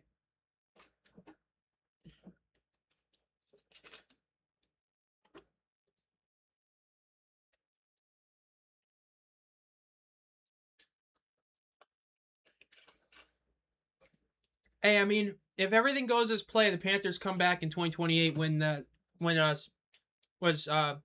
Alumni Field is done. As long as it gets done, the Panthers should be being brought back in 2028, so that would be a huge plus. So at least they would. The Breakers definitely should be brought back at some point, but at least we'll have the Panthers as long as that stadium gets done. And Rapoli wasn't capping. They try to hand it off to Howard, and it's going to be a loss of about a yard for the Battlehawks right there. Good play on defense by Houston. And at this point, St. Louis would kick the field goal, so if they don't get it, they're going to kick the field goal. Man, the Breakers are so good. That MBT, West Hill, Sage Surratt team, oh my god, that was a team right there. You had like Davin Bellamy on defense. You had a couple other guys. That was such a good team, man. That was such a great team. Just they ran into the Stallions.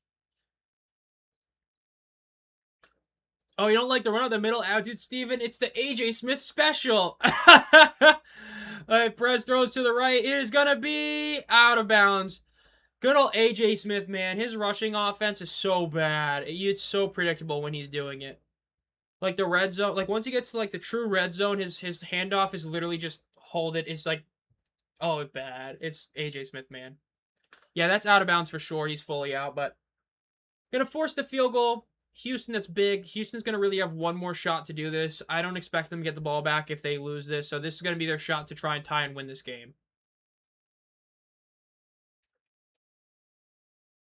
It's so is a yeah, dude. A lot of these quarterbacks still been around.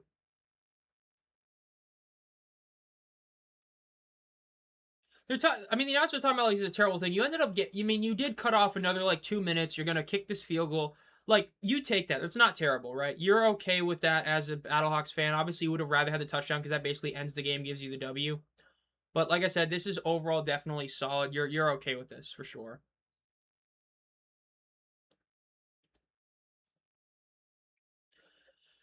Let's see if he makes this kick. If not, yikes. If he does, solid. Ball is snapped. Kick is up. It is good. Down the middle almost. Good kick. 4th and 7. Let's see some tweets and all that. Not seeing anything noticed. Wow, Vegas scored again. Oh no, William Carlson scored this time. Let me see the NASCAR race while we're here. Wow, we still have like 100 laps to go. That's crazy. But Reddick's leading Brian away. That's crazy.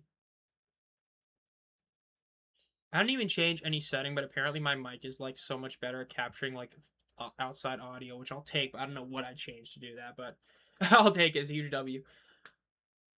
But we'll see. Yeah, Houston needs a touchdown. They need a touchdown, and then watch them miss the extra point. That would be so Houston. They score the touchdown, could easily win the game, and Hoyland misses the extra point. We interviewing the kicker right when he kicks it? Okay, bro. This is the UFL. They are literally interviewing the kicker as he is. Oh my god, that's great. We'll see. They got 3 minutes left to do something. This is basically Houston's last shot. Kick is up. Going to be recovered. It's going to bounce. It's going to go to the end zone. So it's going to be a little bit of a touchback.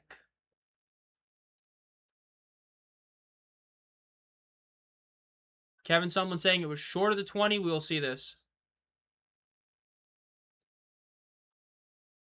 They should look at this. Yeah, my Stallion's the most fit to any team. Yeah, watch him do it next year. Watch him somehow pull off the win next week. That'd be so Houston.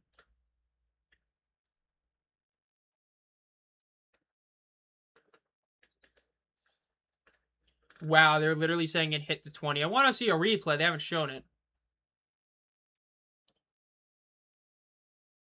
Watch someone throw a challenge even though they just reviewed it. I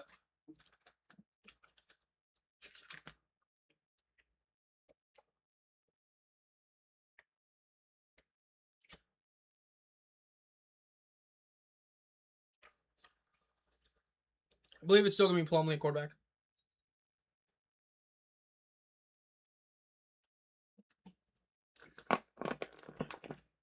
Yeah, let's see.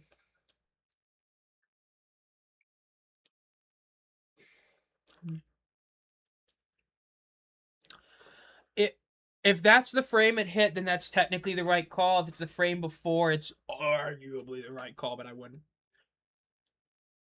Gonna be a 6-yard rush for Marcus Yarns right there. This is game. This is the last drive for Houston. I know technically they can get it back because they have 3 timeouts and the 2-minute warning, but they got to go quick. They got to snap this ball with like 15 seconds left. The last time they were in this scenario, they put Jontre Kirkland in at quarterback and did a 2nd and 19 quarterback draw. They got to go quick, quick, quick. Good decision right there. Rush to the left, gets the first down. Love that play. You got to go quick, quick, quick, quick, quick. Because worst case scenario, you want to be able to use your 3 timeouts and get the ball back or something. Absolute worst case scenario. You're only down by 6, so in theory, absolute worst case scenario, you could kick a long field goal to then go for the 4th and 12 to tie the game that way. So we'll see. Throw is caught at the right side of the field. Not going to get out of bounds. Going to cut the 2-minute warning. What, did Wemby do something crazy in the game? I've got it on the TV, but I'm not watching it right now. Ooh, bad turnover by Chet Holmgren. Classic Chet Holmgren moment, I guess. Oh, he looked like he was trying to throw it to Victor, and instead Stephon Castle got that in the way. That's great. Let's go, Houston, says Joshua. Hey, they need to get this W. This is their last shot to really win this. I mean, this is their last shot. Yes, they got 3 timeouts, like I said. Worst case scenario, if you do not use a timeout, you get stuffed, you can go for the field goal to make it a 3-point game, go for the 4th and 12, and even if you fail that, you've got 3 timeouts. So if they just don't waste one, they are still in a very good position to try and do something. Like I said, even if St. Louis holds to win this game, the power rankings are still going to be really whack. I'm probably going to keep it almost identical to last week. The only difference is I am probably going to move Louisville to 2. Louisville is the 2nd best team in the league right now. But I'm probably going to keep St. Louis at 3 then. Like, I'm moving down 1 spot. I'm going to keep DC at 4. I'm going to keep Birmingham at 5. Houston's still going to be at 6. I'm probably not going to change the power rankings at all, like, outside of switching Louisville and St. Louis. I don't know, man. Dude, Birmingham and DC, man, I don't really know where to put either of them. I'd probably keep the same. Birmingham's probably still a worse team than DC, just because, like I said, Birmingham has not played a good game all year, and it's the one thing that really sucks. Like, they're the only team in the league, and I mean the only team that has not had a truly good game. I take that back. Houston hasn't either. Houston hasn't had a good overall game either. They're up there. The only difference is they've looked better, and they're not good games. You know what I mean? But you know what I mean? It's weird. It's weird. You know what I mean? Okay, post about that. I mean, they got to win this game. If Houston is able to pull off this comeback, there's a real shot. Like you said, if they win this game, I don't know where I'm gonna put them, but they're gonna go high. They might. I don't know, man. It's tough. Is McKinnon got? Colorado might be done. Did I just see what I think I just saw? Is Nathan McKinnon done? Ooh, that might be bad.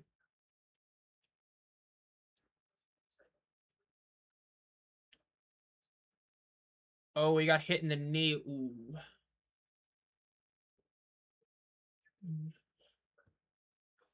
Let's see. Oh!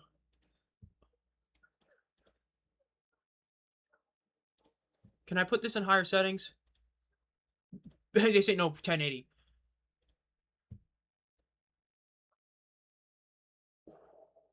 That was right in the knee. Oh, it's bad.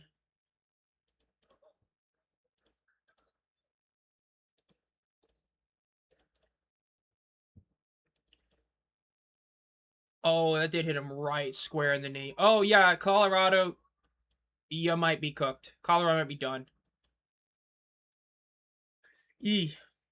Um, let's not seeing Texas making it if Hawks win. Well, yeah, Dallas is done regardless, but yeah. Yeah, power rankings, like I said, it's probably going to be somewhat basic. Like I said, it's probably just going to be, like I said, St. Louis is going to be at 3, and that's going to be, like, the only change. Unless Houston pulls off this win, and even then, it's hard for me to... I don't know, man. It's going to be tough. I really... Like, for power rankings, it's going to be so hard to really, like, put Houston anywhere, because they're going to be on a 2-game win streak against St. Louis. But deep throw to the left is incomplete. I'm just saying, Lawrence, okay? You need to play the ball, right? They always say they got to play the ball. He was not playing the ball, so I agree that should be no flag. He was not playing the ball at all. He didn't even know the ball was behind him, so I do think that's the right call. Ooh, maybe not. Replay's a bit different. Ooh, replay's a bit different. I don't know. Yeah, Dallas at 1. Yeah, the game was so close, and like snap of the finger, Dallas just got their ass kicked. Like it just snap of the finger, Austin Reed turned back into Austin Reed, and then it was over. 3rd and 7 for the Gamblers. They are not in field goal range yet, so they are very much still in do or die territory. They're going to call that a false start. I agree. DC is the worst playoff team. I still think they're better than Birmingham, honestly, because like I said, Birmingham, even though Columbus plays tough, Birmingham played a worse team and looked the same overall than DC really did, despite their issues. So I still do believe DC is higher, but yeah. It's 3-3. Vegas tied it up. Keegan Colasar tied it up. Oh, Colorado. The brooms might be coming out, but not in the way that people thought it was going to be. Colorado, y'all might be getting swept.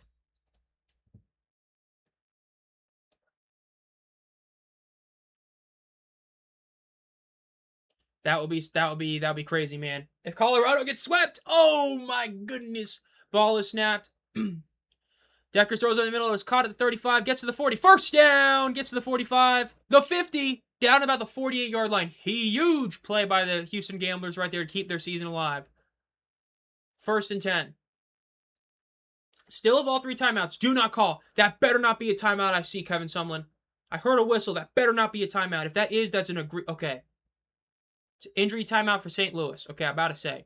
If that was a timeout call, I would have been fully a Battlehawks fan for the rest of this game. So, injury timeout. Okay. I'm about to say, man, if Kevin Sumlin called timeout there for a second, I thought he did. Oh, I'm about to be livid. But St. Louis, because of that, is going to lose their last timeout. So St. Louis has now lost the ability to challenge. That's the biggest win for Houston there. Not getting the timeout, St. Louis losing their challenge. So now Houston is the only team that can challenge. And like I said, worst case scenario, you can kick a long field goal and go for the 4th and 12. Worst case scenario. So yeah. Well, I mean, technically, sore thumb, this game really doesn't matter for you guys. Like, I mean, actually, technically, I see what you mean. Because if Houston wins this game, they're going to have more to play for in Week 10. So I get what you mean. But technically speaking, this game doesn't have implications for yours. But I do see what you mean. It matters. So yeah. It matters for Houston because then they're going to play for that. 1st and 10. 2 receivers on both sides of the ball. Ball snap. They throw it to the left side. Cuts inside. Gets to 5 yards. Gets 10. First down. Houston. At about the 39-yard line. Yeah, this is probably it. The Birmingham one was bad, but they still got the pick sixes and the big plays. But yeah, this is definitely a bit rough for them. Hey, Houston's they can do this, man. They're only down by 6. They just got to get a touchdown.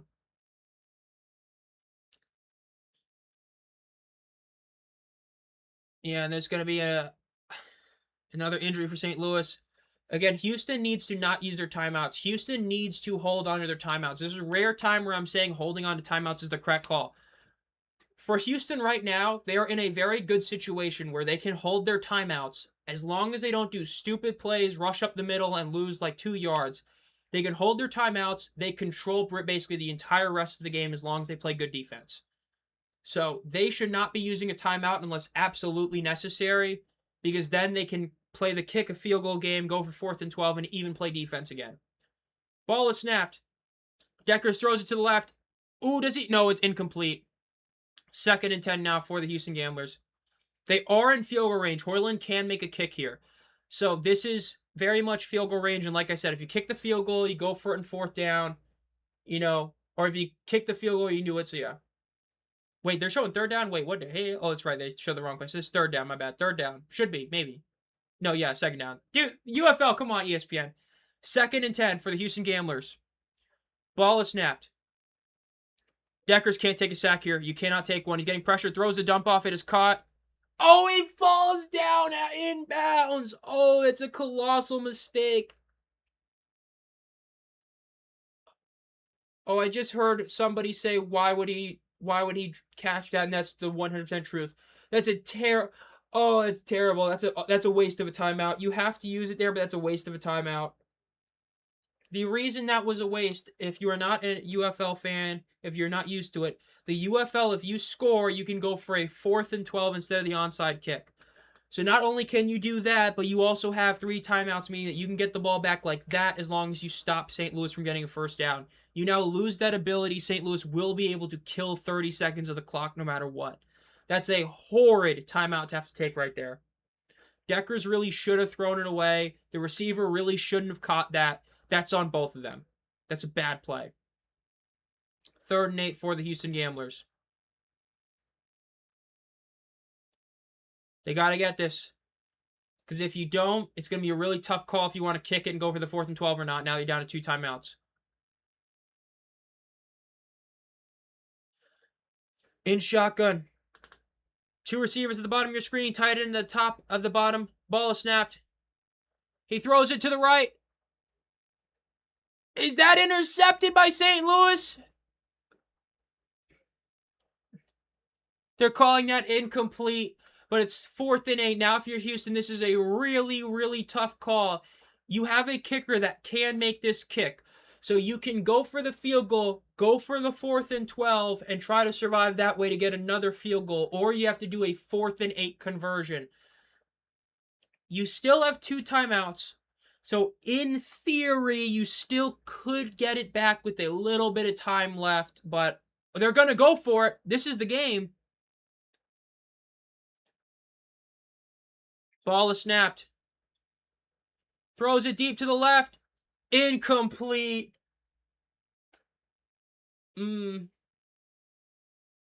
Houston's going to probably have to throw a challenge here for something.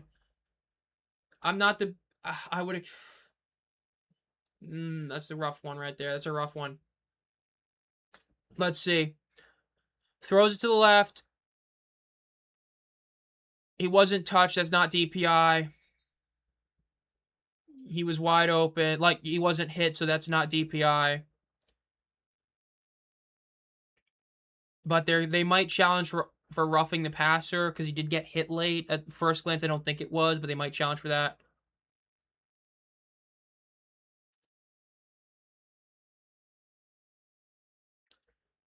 Man, that's a blow right there. That Deckers throwing that pass and the receiver catching it and going down was terrible. You wasted your timeout because if you don't right here, you're still completely fine because then you could throw 3, timeouts, bang, bang, bang, and then you get the ball back with like a minute and 15 seconds left, or technically it'd be like a minute left, and you could still do something. The fact that you had to waste that timeout was just awful.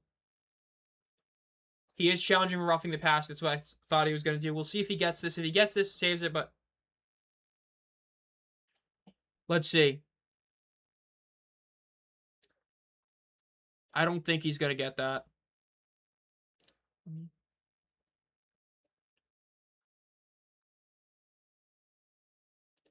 Yeah, he's not getting that. Technically not game over officially because if Houston stops him, they can get the ball back with like 20 seconds left, but that is essentially game over. Not fully, but essentially game over. But we'll see.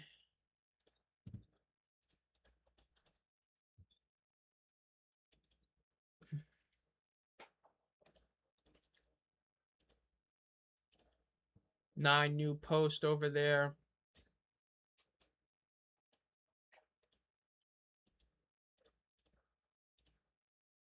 That's a crazy post that I just saw from No Context UFL. That's a crazy post that I just saw about Benny Snell. Oh my god. He was suing me.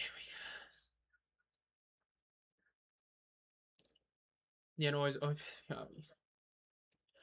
yeah, like I said, I'm keeping Houston at 6. I think they are definitely better than Columbus and Dallas. Like I said, spoiler for tomorrow's rankings, but the only change I'm probably going to do is Louisville and St. Louis. Louisville is the second best team in the league, arguably the best team in the league right now, but I'm going to put them at 2. That's the only change. St. Louis is still clearly head and shoulders, not head and shoulders, but they are clearly better than DC and Birmingham. But I think that Houston is still a better team than Columbus and a better team than, I mean, hell, I'm about to say they're a better team than Dallas. Dude, if they play Dallas, they might kill them by 50. This Dallas team is ass. But they're better than Dallas. They're better than Columbus. They're going to stay at 6. The only change is going to be 2 and 3 because Louisville proved this week that they are just legit. Like, yes, Dallas is bad. But when you consider how the last few weeks have gone, dude, Louisville looks so good. Yeah, the Stallions are going to stay at 5. Because, like, let's put it this way, right? DC played Louisville twice and then Orlando. Birmingham played Columbus twice, and I forgot who they played the week prior. But when you look at their last 3 games, even with the quarterback issue, DC has overall looked like a better team while losing. Because Birmingham, like, even that game, like, where they beat Columbus was, so they're going to stay at 5. So it's going to be probably the same. But this does officially mean that St. Louis clinches a playoff spot. Houston is eliminated. This also means that Orlando is still battling for the 1 seed. I do believe this clinches St. Louis for home field advantage in the first round, but I don't know for sure. DC might still be able to get that. I think I don't know, but so Houston is eliminated and St. Louis clinches. Just a battle for the last spot between the horse teams. I just realized that. The 2 horse teams are fighting for the last playoff spot. Oh, that's cinema. That's cinema right there. The 2 horse teams are battling for that final spot. That's actually cinema. Let's see. This is a low-scoring game, so I'm getting... I got technically just that one right, so I got St. Louis winning. So I'll take it. That's 9 of 12 for the week. 9 of 12 week with 2 perfects. I'll take it.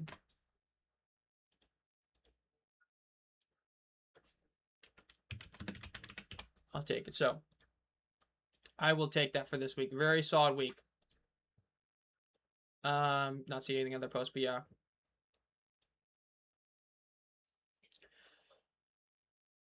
So next week, Louisville wins, they're in. If Louisville loses and Birmingham wins, Birmingham clinches the playoff spot. That is it. That is the only playoff spot up for grabs. Yes, Marvin, those are 3 teams that are officially clinched. It is just between the horse teams. If Louisville wins, they're in. Louisville controls their own destiny. But if they lose, Birmingham has to win. If Birmingham loses or Louisville wins, Kings make the playoffs. The battle for the 1 seed is still alive. If St. Louis wins and Orlando loses, the 1 seed goes to St. Louis. If Orlando wins or St. Louis loses, Orlando gets the 1 seed. The defenders, I believe, can get like anywhere from 2 to 4. I believe they get anywhere from 2 to 4 depending on how they go. So we'll see. We'll see how that goes. But yeah, in terms of like the battle for the bottom, we don't know how the actual like, you know, postseason or the seeding stuff's gonna go. The bottom line is Columbus controls their own destiny for being the worst record in the league. Might even be guaranteed. I don't remember who has tiebreaker, but they might just in general be the worst team in the league based on tiebreakers and all that. But we will see what happens.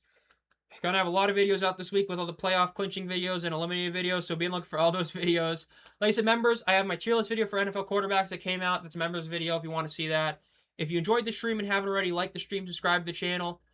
Expect pretty much double uploads for the entire week because of the playoff stuff, so be looking for all that. And as always, guys, great stream. Hopefully I'll have my second monitor back next week. Hopefully, fingers crossed, nothing goes wrong with the GPU and I'm able to go to a second monitor again. Hopefully. But if I am, big W. So we'll be back next week for the Friday game. I believe the Friday game, and then one other game. And as always, guys, have a great night.